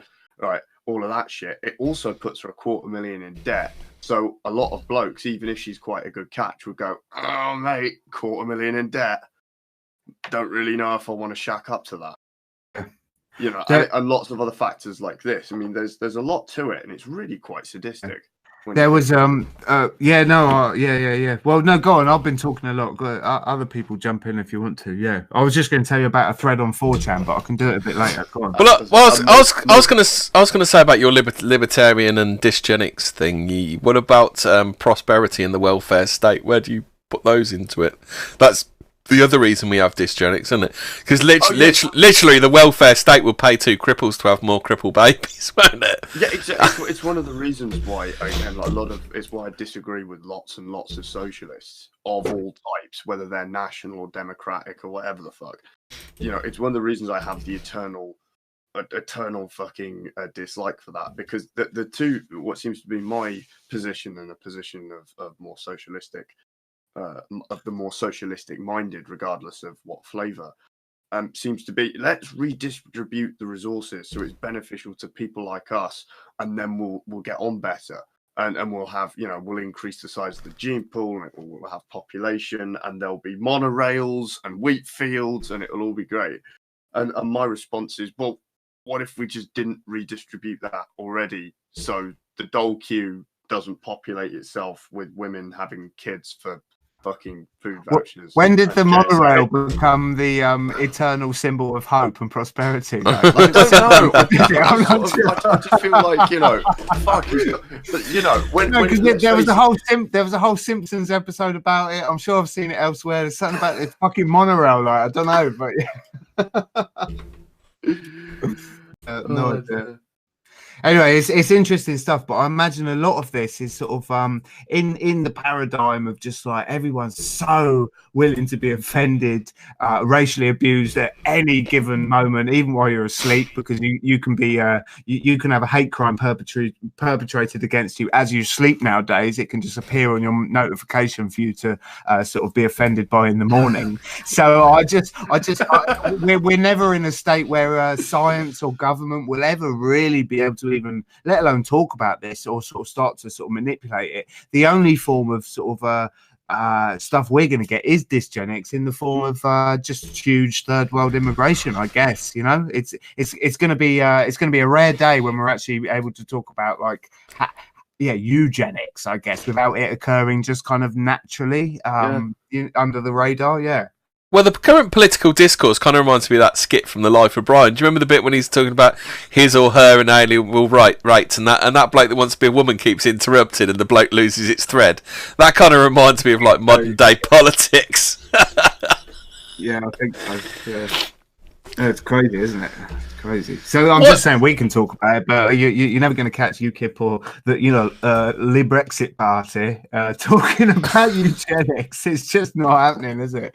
So my favourite line in that bit in The Life of Brian is like, it's like, why do you keep talking about women, Stan? I want to be a woman. Where's the feet's going to gestate? In a box. A box. Yeah, they're pretty true, isn't it?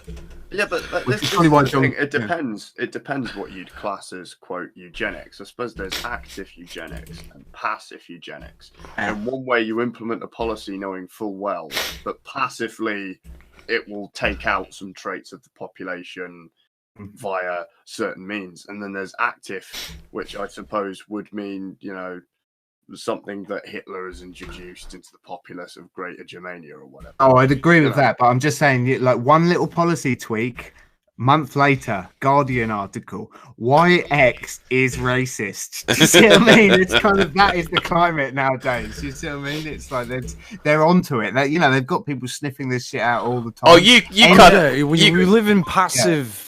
We live in passive dysgenics, like you see all the time, and with all this like Korea shit with women and feminism, that was the real goal of it, I believe, because there's so many women out there who they're like, I don't know, it explains the soy boy thing and the frumpy cunt phenomenon, and it just really does. It explains so much of it. If it had a goal, how can it be passive? There's so many women who they they'll select for like men who don't have any options and who like they still like cheat on and shit, who like, and they will let them wear the pants because like even if they're not frumpy, they might still be cunts, you know. The good, basically, Capstan. The good part about, I think, kind of if you were to try and make the kind of Ed Dutton sort of theme as succinct as possible, the good thing is it's he is a kind of white pill channel. It's not doom and gloom. It's very kind of high spirited, nice explanations for why you might sort of find certain elements of society disagreeable, if we could put it as English as that, you know. But the point is, he puts a white pill on it and just saying all of these things that you've sort of grown to hate or disagree with aren't really sustainable on a kind of mental, biological or genetic level. So just maybe not within your lifetime because evolution is slow, but you know, have a bit of hope, because a lot of these things will just kind of, they're so naturally destructive in their thought process. They kind of abandon or mirror that in their reproductive processes. So these genes might be a bit of a blip in our timeline. That's what I take from the channel anyway. I could be wrong, but I think that's the message, isn't it, in a way? Yeah, I mean, I think that that given enough time, everything will just will just write itself in terms of genetics, and that this self correction might happen slow.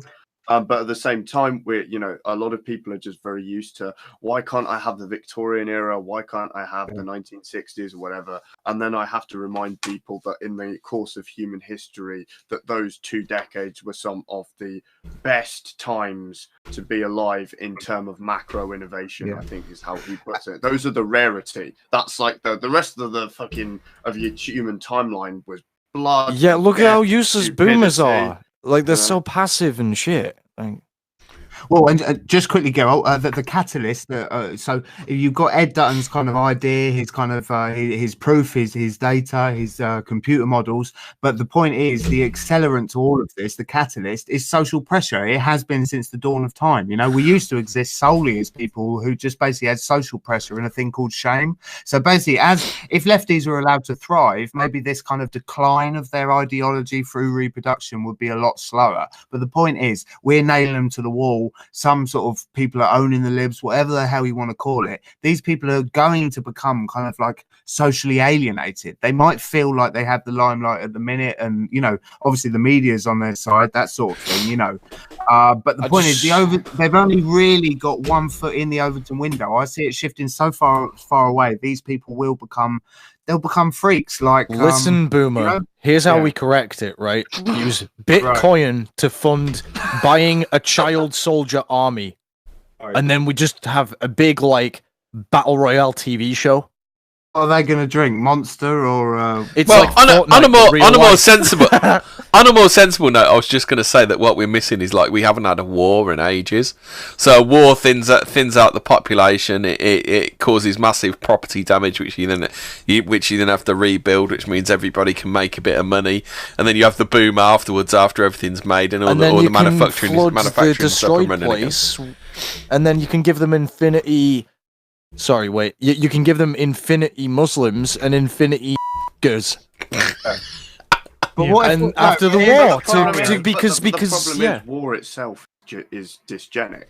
You don't understand. That's why you have to send a lot of fit and active young, usually 19. Yeah, I was thinking the only people who are going to be enthusiastic or useful in that war are going to be people who are vaguely right wing. Do you see what I mean? Exactly. Yeah. Yeah, but not every last one of them dies. So the ones you get back are the Uber chads, aren't they? But if we're no, they're the ones who didn't fight really. No, I don't agree with that. No, listen, because if alt-righters or people let Mosley talk. He hasn't spoken all episode. He's the co-host. I know, I will, but I'm just saying, if us boys make up 1% of the population, less than that, and then we all get sent to war, you're not getting that 1% back. We're all dead. Plus, I don't even care. I'm just horrified that I'm actually hearing like an audio gang rape of Mosley right now. Every time he's getting fucked about. Just shut up. No, Mosley, please bestow us with your wisdom. Right, lads. Evening. Okay, have you been here all night, Mosley? Yeah. You just got it, Mosley. And grief, yeah. No, made the point about the best men, going to war and stuff, but it's the best men don't come back. I mean, the First and Second World War destroyed some of the best, genetics we had in the space of what 6 or 10-year period if you include both wars. So, what do you get back? I'm sure you get back men who are, like you say, the Chad man, the ideal man, but you're going to get, a majority of the best genetics wiped out. And yeah, exactly. And a lot of the people who return are probably people who didn't participate too much, Yep. Like wars, like pretty much guaranteed death. But Yeah, it doesn't really matter if you're Chad. Yeah, what can you do? Which, to be fair, as someone in chat pointed out, who was that? I believe that was who said, "Oh, yes, that was dissident thoughts." As he reminds us, that the meek inherit the earth for that reason. I think the assumption behind that is that all the Chads get killed in war. Yeah. Yeah. Walking around downtown, running. You know that song. No, I'm just saying, when I'm walking around town, I almost never see, like, Chads. Are you singing when I'm walking in Memphis? Yeah. When I was walking in Memphis. No, it's... Wait, what is it? Hey, listen, and I need you. And I miss you. You're going to lose every single person who holds right-wing views if the country would go to war tomorrow. Do you see what I mean? Because A, they'd be more up for it. They'd understand war a bit better. A, they'd be more equipped for it. And C, they make up a smaller percentage of the population. Most people are centrist or sort of left-wing. But the only place we're going to lose them to is fucking Islam. Exactly. It wasn't at the point of the Second World War. Well, it was for it's for Israel, and all the subsequent wars have been for. It's so we didn't have to speak German. That's why we won. That's why we won the Second World War. Why? Yeah, the coping lefties who like World War II. It's like, listen, like no, the people who fight in the Brits did not. We'd say this point all the time, but I think it's worth repeating. They didn't do it for current year. Like, and for like global homo liberalism, like it's such a weird cope that they say and assume. It's really weird. But no, I'm just saying, like when I walk around outside, I never see Chads. Mr. 262 seems to disagree in the chat. He's saying absolute nonsense. I love how people think that I might have got this wrong, Mr. 262. I know you're a good friend. Think that artillery or airstrikes only seem to target high quality people. No, there's a genetic reason why. Basically, there's many reasons, but it's also genetic why the best die. Because if you think about just a simple analogy type thing, if everyone's going over the top and whoever you're fighting, they know what the general looks like. He's got a bigger hat on than everyone else. You want to take out the chain of command at all times. So basically, it's like you've got to think of there's an entire army consists of 1 million people, but 10,000 of those are the cream of the crop, i.e. the best genetics. Do you see what I mean? Is this correct, lads? This is what I'm trying to explain to Mr. 262. So the point is, yes, the best people, they're fewer, and therefore the chances of them dying out is much greater. Do you see what I mean? And also the bravest people, the people who weren't disabled, managed to go to war, whereas the people who were too afraid to go or couldn't go because they had a bandy leg or some kind of defect genetically, they had to stay home, work in factories. Nothing wrong with that, but you have to understand it's a completely genetic argument, What about Rambo then, Grief? Aha, BTFO'd. What do you mean? What do you mean? Rambo came back from war and he was a Chad. Have you not seen Rambo, Grief? But his genetics are through the fucking roof, though. Through the absolute roof, yeah. What if this is the the whole like the whole war for Israel was so that everyone who comes back is that's what they're doing about the dysgenics. It's like a full circle thing. So they're like, yeah, we're gonna.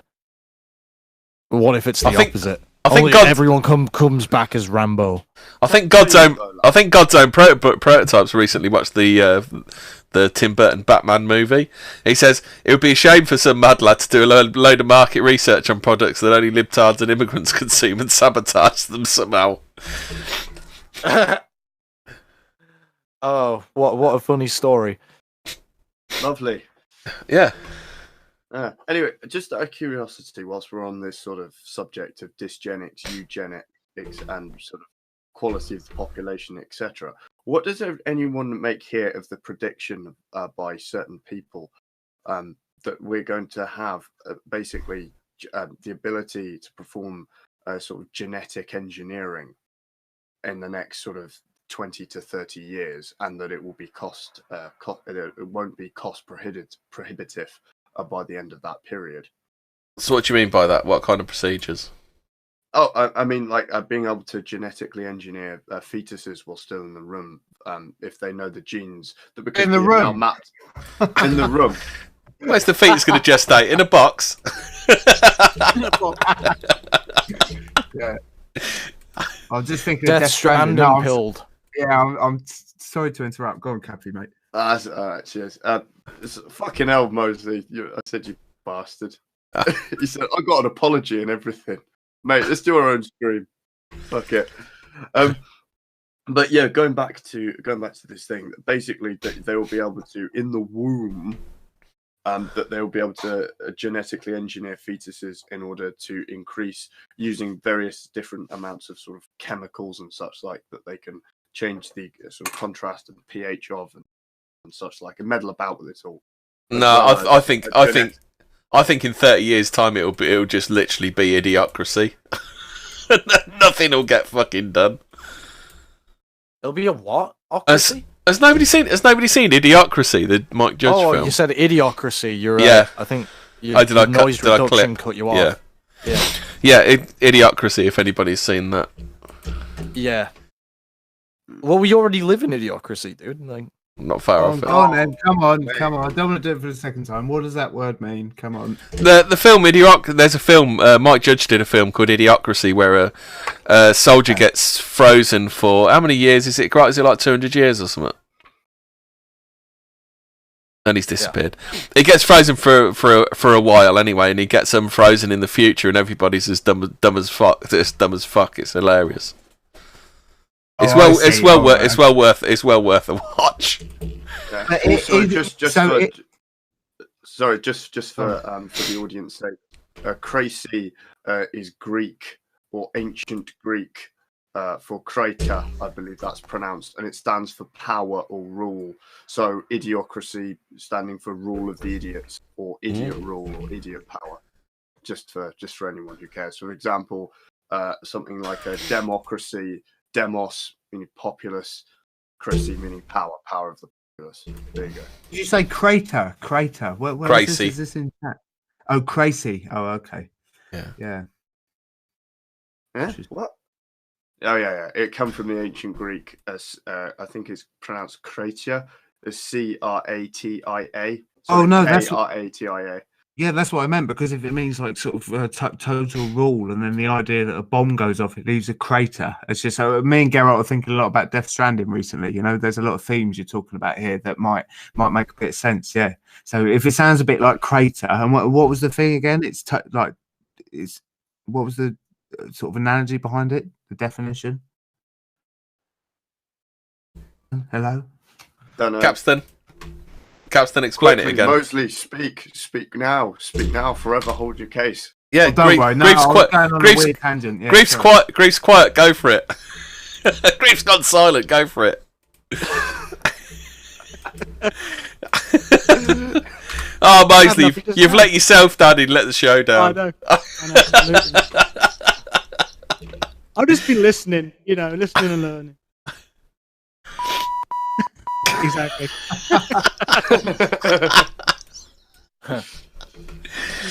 Oh dear. Willies. I don't know. I've never passed a talking stick around. You know what I mean? I mean, everywhere I've ever been, it's sort of like you just wait for your turn to speak. If you see an opening, you get in there. You know what I mean? Yeah, there hasn't been an opening. No, you just had one. You just had one, right? I know, but I have nothing to say then. Well, that's the point, isn't it? I've got plenty to say because I'm a fucking schizophrenic idiot. You know what I mean? So, yeah, but come on, leave the lad alone. That's like saying, "Oh, fuck, I haven't had a chance to pull a bird all night. There's a bird at the bar with open body language and a pint. What the yeah, fuck. The 5-second window I had to get in there was gone. I'm just gonna get mashed. You know what I mean? It's just like." Oh, I don't know about all that, but yeah, all right. Well, look, crack on, boys. Yeah. Oh, what a cluster! Can someone do the buzzer? What a cluster! Oh, for fuck's sake! Hello. We've all got quiet now. From everyone trying to talk at once now. No one wants to talk. Let's see. What did I miss from the stories? You know when you just said hello there, Mosley? Yes. Yeah. Do you like to remember when you used to make prank calls back in the 90s and you'd ring up and then you'd either say nothing or you'd say something. It'd be a random number out of the yellow pages. And the dial tone would cease, you get through, silence, and go, say it, Mosley, go on. Hello. Oh no, it was a bit more quiet back then, but yeah, I don't know, it just reminded me of that. No, I used to have the days when you used to go past the phone box on the way home from school, a couple mile walk, and I used to ring one, was it the operator? And you used to start pissing off the operator, and every time you went past, and in the end, the actual phone box got a bar on its on free back then, I think. Yeah, was it 101? No. Yeah, I used to piss off the operator. And we took that to another level. We locate a phone box that was outside a business that was open. So just a couple of roads down from me, there was a Turkish barber with a phone box outside. So me and my mates all used to go anyway, I don't live there anymore, and it's probably not a Turkish barber anymore yet. But anyway, phone box next door, and we just used to just ring him. And I suppose this is the prototype for that. What's that program, Phone Jacker, that came sort of what? Dom Jolly. No, that's Trigger Happy. Trigger Happy, yeah. Phone Jacker and then Face Jacker. The guy who did all the prank calls. Yeah. Oh, the guy with the ski mask. Yeah, well, those memes were hilarious back in the day with the I want to buy a tub. Oh, we should watch some of that, but you definitely get a copyright strike. Yeah, Channel 4 are a bit aggressive, aren't they, Brutus? Grief from what I hear. Yeah, they had they gave Brutus's show a copyright strike because of the Gary Young interview with Richard Spencer. Gary Young. I did a 2.5-hour music stream, and the only tune that got flagged was not even the full song, just a sample from Cyndi Lauper, Girls Want to Have Fun, and it was only banned in Belgium. What the fuck is that all about? Like, what is that about? Yeah. So the whole video got nuked because Belgium really didn't like Cyndi Lauper, and not even the whole song. It was just like, I won't sing it, but that's Hobbit. Yeah. That's Hobbit fucking me, that isn't it? I was thinking. I immediately thought of that Belgian git. Yeah. Been joking, Hobbit. Yeah. Okay, now. Do you want to talk some James Bond now? Have you heard? Has anybody heard this one? Yeah, I've heard the James Bond story. Yeah. Right, this is from the Daily Wire. James Bond's wife will refuse to take his name. Phrase Bond girl banned from set. This film's just going to be, isn't it? I think I mentioned to you on Twitter, mate, about this. Oh, you could. Kind of like, I want to see Sean Connery come back as Bond and slap some women on the ass and tell them to get back in the kitchen. Yeah. Yeah, I think we need a chauvinist, sexist Bond again. A guy who's gonna, play the part properly. Yeah, Brosnan was a bit, weren't he? Yeah, I think he had a bit of that kind of demeanor. But if you, I don't know how many James Bonds you've seen, but like in Goldfinger, when she comes down to the pool and he just slaps her on the backside and goes, "Be a good girl and go and get us a drink." It's fucking. Could you imagine in a Bond film now? That you just wouldn't get it, would you? Well, you would, but she'd slap him on the ass. Yeah, that's right. Yeah. The only silver lining to this one is if he's getting married, that means she'll get shot at the end because it looks like they're remaking On Her Majesty's Secret Service, which is the greatest Bond film in my opinion. Did you think George Lazenby is a good Bond? I don't know about whether he was a good Bond or not, but that's the best Bond film. hands down. I think it's quite close to the source of the book. I'm told. I have only read a couple of the books, so. But yeah, I always felt that he would have been better continuing the Bond because I think he was something a bit different to Connery. I don't know whether you know, but he used to be the milk tray man. Was he the Marlboro man? No, he was the milk tray man. Do you remember the milk tray adverts where the dude dressed them in black and sneaked into somewhere and left the box of chocolates? Ah, I knew he'd done advertising. Yeah, and that was his only kind of real credentials, wasn't it? Like Aussie as well, isn't he? I think Lazenby. Yeah, he was Australian. Yeah, it was a bit of a strange choice at the time, but I don't think he's too bad. And I like On Her Majesty's Secret. That's one of my favourite Bonds. I think it's one of the best ones. It's like, and you got Telly Savalas as Blofeld, haven't you? Yeah, he's good in that. Yeah, absolutely. But the thing, like you say about her getting shot at the end, I mean, I went in with the last Bond for some reason with some decent expectations of Blofeld, and I just felt it was just one of the worst Bonds I think I've seen. And I include things like what's that one? What's the one in space? Moonraker. Moonraker. Oh, no, come on, Moonraker was great. What are you talking about? Moonraker's our film, Mosley. What are you talking about? I can't. You look at all those people on that space station. you look at who Drax decided to save. It was a certain type of person, weren't it? This is a perfect segue from the eugenics talk. Yeah, James Bond. James Bond eugenics. Yeah. And do you remember that was when Jaws first became friends? He was like, right, actually, no, I get it through my thick, massive sort of dysgenic skull type thing.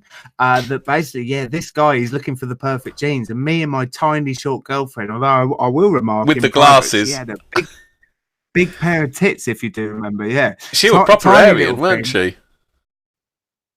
It's very tiny. Yeah, she was short as a short as a goblin. That's not the thick word I was looking for. Yeah, anyway.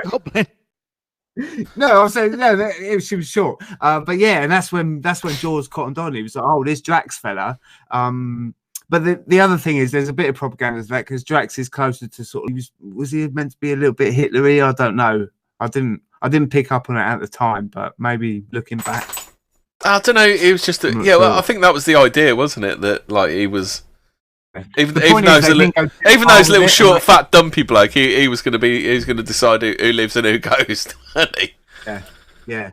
Well, what I'm trying to say is, I think I could imagine a future where they say, "Oh, there's certain Bond films that are problematic. Maybe that one in space with the Hitler guy." And it's like, hang on, none of us saw him as Hitler in the past. You're only sort of projecting this in current year +5. Like, no, we love that film. There's nothing wrong with it. They're like, yeah, but it's eugenics, and Hitler wanted to, and it's like, no, he didn't. And they're like, well, you're denying the Holocaust, 10 years gulag. So, do you see what I mean? There's a scene in I don't know if you've seen Goldfinger. Where we're on the plane. I've seen it all 10 times over. I love it. Yeah. You know the scene where she said, I think my Isn't name is Pussy Galore a lesbian in that one? Yeah, my name is Pussy Galore, and I don't know what he says afterwards, but the line they were going to use was, "My name is Pussy Galore," and Bond was going to say, "I know you are, but what's your name?" kind of thing like that. Saucy Scots git. Like, yeah, but they took it out of it. They decided for the 60s that was a bit, even the 60s that was a bit too risque. Yeah. See, I'm surprised they haven't brought the character Pussy Galore back into it and made her a raging lesbian or something. I think the hottest girl out of the entire Bond franchise is what's the film? Because sometimes I struggle with the names a little bit. What's the film where he's down in? Is it like Chicago or Detroit or it's you mean Jane Seymour, don't you? Live and Let Die. Is it Living? Well, hang on. It's the one which starts off with the black guys and it ends with the voodoo stuff. But the point is, there's Live and Let Die. Yeah, it's Live and Let Die. That's the card, and she's that's domino. That's Jane Seymour. Yeah. Gorgeous, Christ alive! Yeah, that is easily the prettiest. She was also. Do you remember Dr. Quinn, Medicine Woman? Do you remember that? Yeah, I do remember. Right, let me Google her name. Jane Seymour. Jane, as in Jane, Jane. I think it's Jayne. If you get close enough, she's pretty famous. You should get her up. Yeah. Oh, she's a bit rough as a 60-year-old. I tell you, let's add young to the search criteria. Yeah. feet.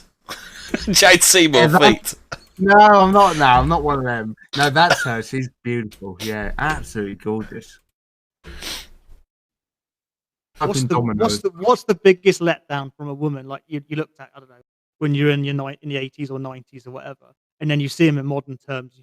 Fucking hell, they've let themselves down. I don't know. I used to have a bit of a thing for Kathleen Turner, but my God, she's gone off the boil a bit, hasn't she? Have you seen Kelly McGillis from Top? Oh yes, yeah. Yes, I have. There was that fucking meme on 4chan where it was like how men age better than women, and it was literally like the pair of them on the motorbike in the 80s. Him, which looks like a slightly older version, and her, which is she didn't come back for that. She wasn't invited back for that film, was she? I can't understand why. I'm staring at this. I'm staring at this Jane Seymour. I've got her up on Google Images, and young Jane Seymour is Domino. And I've just realised there's a couple of images here. She's got Kate Bush's slightly what would you call that? Is it not lazy eye, sort of like the wonky eye type thing? But it's very sexy on a woman, as providing it's at the perfect angle. You know, you don't want it like too far left or right. You know what I mean? Grief's no faps ending tonight with Jane Seymour. Then is it? No. Grief's November's coming to an abrupt halt. Got the same. To put it in my to put it as briefly as possible, she's got the same thing that Kate Bush has, slightly with not Kate Bush, Kate Moss has with one eye, and she's also sort of as beautiful as Keira Knightley without that sort of obnoxiously square head that Keira Knightley has. You know, do you see what I mean? She's got like quite a nice face, but then if you zoom out, it's like, what the hell is going on with your skull? Like, you look very strange. Keira Knightley doesn't even move the needle for me, not at all. She's terrible. She's permanently anorexic and is quite permanently in shit movies as well. I imagine she's an insufferable shit lib as well. And I always thought at the end of I can't remember which is the I think it's the third Pirates of the Caribbean movie when Orlando Bloom comes to shore. I'm sure that's not her thigh because it looks too meaty. It looks like a proper woman's thigh. I'm sure there was a stunt thigh used in that. No. Godzone's just tagged me in the chat and just he simply said early life. You better not be referring to Jane Seymour, Godzone. Oh, not Jane Seymour. Don't take Jane Seymour away from us, Godzone. Yeah, you're referring to Godzone says I never rated Kate Moss, and I agree with him. Oh mate, it said Greece just traded her wonky left eye for his wonky Jap's eye.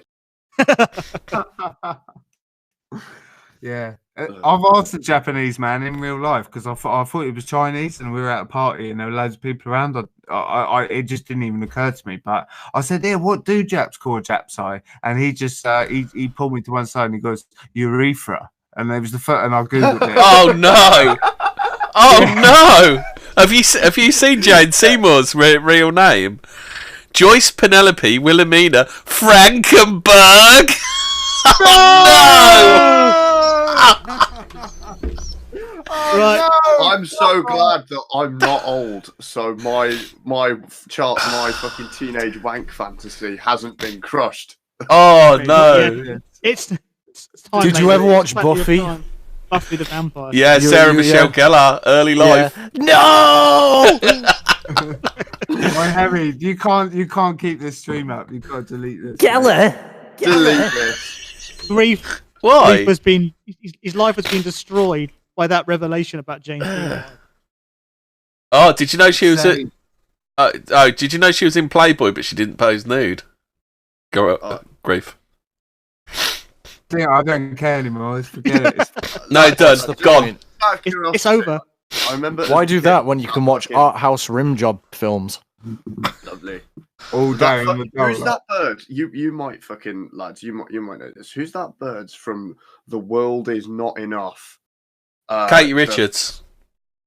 Is that the one he gets was at the end, or is that the yeah, she's the nuclear physicist, Dr. Christmas Jones, isn't she? Yeah, Christmas Jones. Who's what? Katie Richards. Yeah, you know, Charlie Sheen boofed her, don't you? Oh mate, that's She killed. got it for she me. got Yeah. big norks actually. Yeah, I remember her. Yeah, big norks. She was the Angelina Jolie prototype, actually, looking back, wasn't she? What's the worst Bond girl? Halle- The new one. She plays 007 coming out. I don't know. this year, Isn't How Thunderball about- Thunderball quite boring? I don't count all the. I think anything. Go. Yeah. Does Grace Jones count as a Bond girl? Yes, I think he does. I yeah, think she yeah. does. Yeah, she's the worst. Then, yeah, even though she played a good role, but she's black. Oh, what about the bird? What about the bird from The Spy Who Loved Me? She was a bit of all right. I don't remember that. Oh, I'll have to find it. That's Roger Moore. That's Roger Moore. Yeah, I've just Yeah. literally googled Denise Richards. He's not quite as bad as that other, but it's still not great. Have we checked You know Denise what's really, Richards' really early life? attractive? That girl from Starship Troopers. That's who we're talking about. It's Denise Richards. That is the same woman. That's the same woman we're talking Oh, right, about. cool. Yeah. That's Girl. her norks now. That one. Yeah, she's fine. She still looks pretty good for her age. Hang on, early life. What's the name of the woman? Denise Greenberg. What? Fuck off. Her Yeah, father's surname was Reichert. Oh dear. Oh yeah, Spy Who Loved Me. Riker? The Spy Who Loved Me had two quality Bond girls. Had Barbara Bach and Caroline Munro. I suppose Barbara Bach. I suppose I better check out her early life.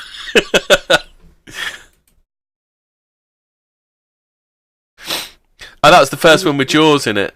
The Spy Who Loved Me. What was the name Was of the he a woman? recurring villain? Yes, he was. Yeah, it was in 2 or 3 of them. Yeah, it's two, I think. Can I just ask, is the stream slightly breaking up for anyone else? Like Hemi particularly, like half your sentences are coming through, but does it sound good for everyone else, or is it just me here? Sounds okay, but Yeah. I think you said I was clipping earlier, didn't I? Mosley's really quiet. Am I really quiet? Mosley's always really quiet. Um, Mind yeah, you, not mind too you, bad. between Geralt and fucking Grief, no one's really had a chance to talk, have they? I've actually given my off. No, I've actually lads. As You, a Geralt, case, I've shut actually up. myself a headache. What was the name of the first Bond girl who comes out to sea in Doctor No? She couldn't speak English, could she? Da. So they had to dub her lines, didn't they? Oh, did they? Yeah, she could speak any English. Oh, What was her on nickname or her real name? Oh, she was in. Weren't she in The Wicker Man as well? You keep cutting off. You Amy. definitely cut off there. It's my. I don't know why. Like you need to. Maybe it's your noise reduction or noise gate or some shit. It's probably I my got like internet. half the sentence. Ursula Andress. That's it, Ursula. Dr. Honey Rider. Honey Rider. Honey yeah. Rider. That's a great Yeah. name. Then favourite Bond girl name. Is it Octopussy that's got Dr. Goodhead on it? I'm gonna look them up now. Bond girls, all of them. Yeah. I think it's Octopussy. She's Dr. Goodhead, isn't she? I prefer Austin Powers personally. Oh, what's the name? Felicity Shagwell was one of them, isn't it? What is it? Ivana Humpel. Or Ivana Shagalot or something. Yeah. Lads, I've got the entire collection with all their names, like almost like a sort of trading card game. I'll post it in the general, all right? Okay. Here we go. It's a big link. Don't be afraid to click it. It's not Mossad. I've got them all up I here. ain't clicking that shit. You will click that shit. Beep. God, I haven't got. Oh, Rosie Carver's a beauty, isn't she? Rosie Carver, yeah. Okay, so come on. So yeah, you're talking about Honey Rider. Oh, Tatiana, just next door. Tatiana Ramova from Russia with Love. Is that Russia with Love? Must be. Just next door. Mary Goodnight. Pussy Galore. Pussy Galore. For me. That's always a classic, though. Anya Amasanova. She did my head in, to be honest. Not a fan. Neither was Holly Goodhead. Nah. They need to put the film in, don't they, as well? Oh, how about Stacey Sutton from View to a Kill? Stacey Sutton, I'd say she stands out as being She looks really good. Oh, she was in that, was it? Something Sheena, Queen of the Jungle or something, weren't she in? That Stacey Sutton.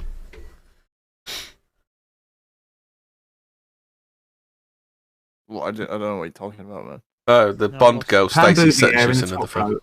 And Cara Milveroy in the bottom row. They're both Timothy Dalton films. Did he have 3 films? Who's it? Oh, and Leapy Lamora next door. He had 3 films. 3 films. No, he had 2. Oh, what about Terry Hatcher when she? Did he? What about Terry Hatcher? Terry Hatcher was in the one with the Rupert Murdoch style. Yeah. The World Is Not Enough.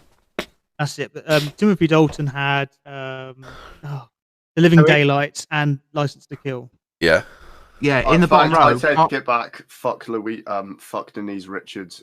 I've literally just that other bird that was in the World Is Not Enough. I've literally just googled that name and I've taken a look at what she looks now. Every single time. Is it Sophie Marceau? Marceau.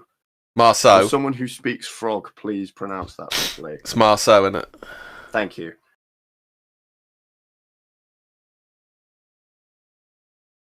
Do you know why Kim Bassinger's not on that list? Just thought I'd gate crash that one. I got some real Bond trivia for you. She was in the because she was in Never Say Never Again, which isn't an official Bond film. Yeah. Never Say Never Again isn't an official Bond film because it wasn't made by the Broccolis. Put that second link on screen. This is quite an interesting picture. God knows what this is about. Put it on screen for the chat. I'm not actually showing any of this for chat. Have you got to guess the Bond girl by the picture? Oh, I can actually do most. I can actually do most of those. That's a really cool picture, isn't it? I can actually do most of those, I reckon. Hold on, I'm just putting it up for chat.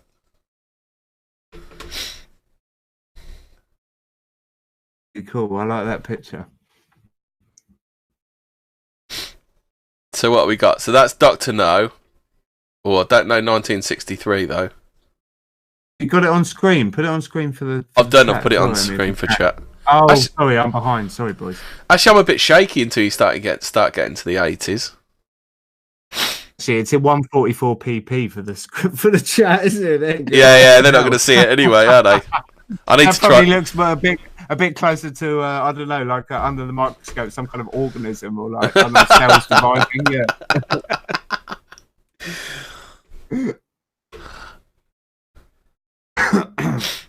Well, I think we've come to the natural end now because we're losing our threads. I think we're all a bit tired. Right, I'm going to wrap up. And Grief needs to jack off.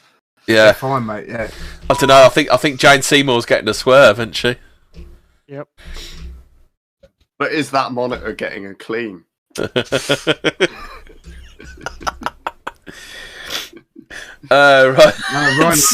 So I'm going to wrap this up. Has anybody got anything they want to plug? Pardon? I missed that. Has anybody got anything they want to plug?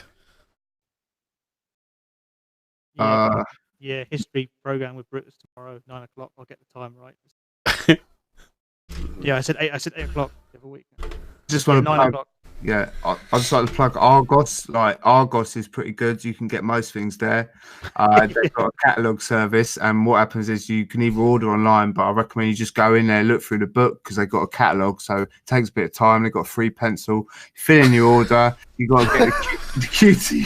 But if you go to the bookies, you get a pen. Yeah, that's right. Yeah, you want to go bookies? Don't go Argos. Go bookies. You'll get a pen then. Go to both. Yeah, go both. Get a pencil and a pen. Yeah. Well, the salient point here is Argos is a pretty handy establishment. Yeah. Do you buy your furniture from there? I'd never go there for fucking plebs. But I'm just saying that. Yeah. I thought you were like an ambassador. We haven't got an Argos where I live, like so. But I'm just trying to say that's what I'd like to plug if I have the opportunity. Okay, right. We've plugged Argos. Night all. Hang on. Hold on. What? You motherfucker! You didn't let me plug shit. Go on then. Yeah. I said I will second the Amazon because it keeps lorry drivers like me in work for just £2 That a month. down. You can buy some cheap shit off the internet that will be delivered by people like myself. So I thank you very disavow much. that because if you're not delivering for Argos, then you know. Do you see what I mean? We're in direct competition here, type thing. I'm plugging Argos, you're plugging Amazon. There's a problem there, isn't there? Remember, buy the Extinction Rebellion Christmas single. Yep. Oh god. Yeah, and the other thing is look out for a show I will eventually be putting on this channel when I've got free time and I've got something that's interesting enough to do something with. Are you going to put Capgun in the title? I'll have to now, won't I? Right, so gone and fucking said it. So can I say goodnight to chat now? Yes. Go on.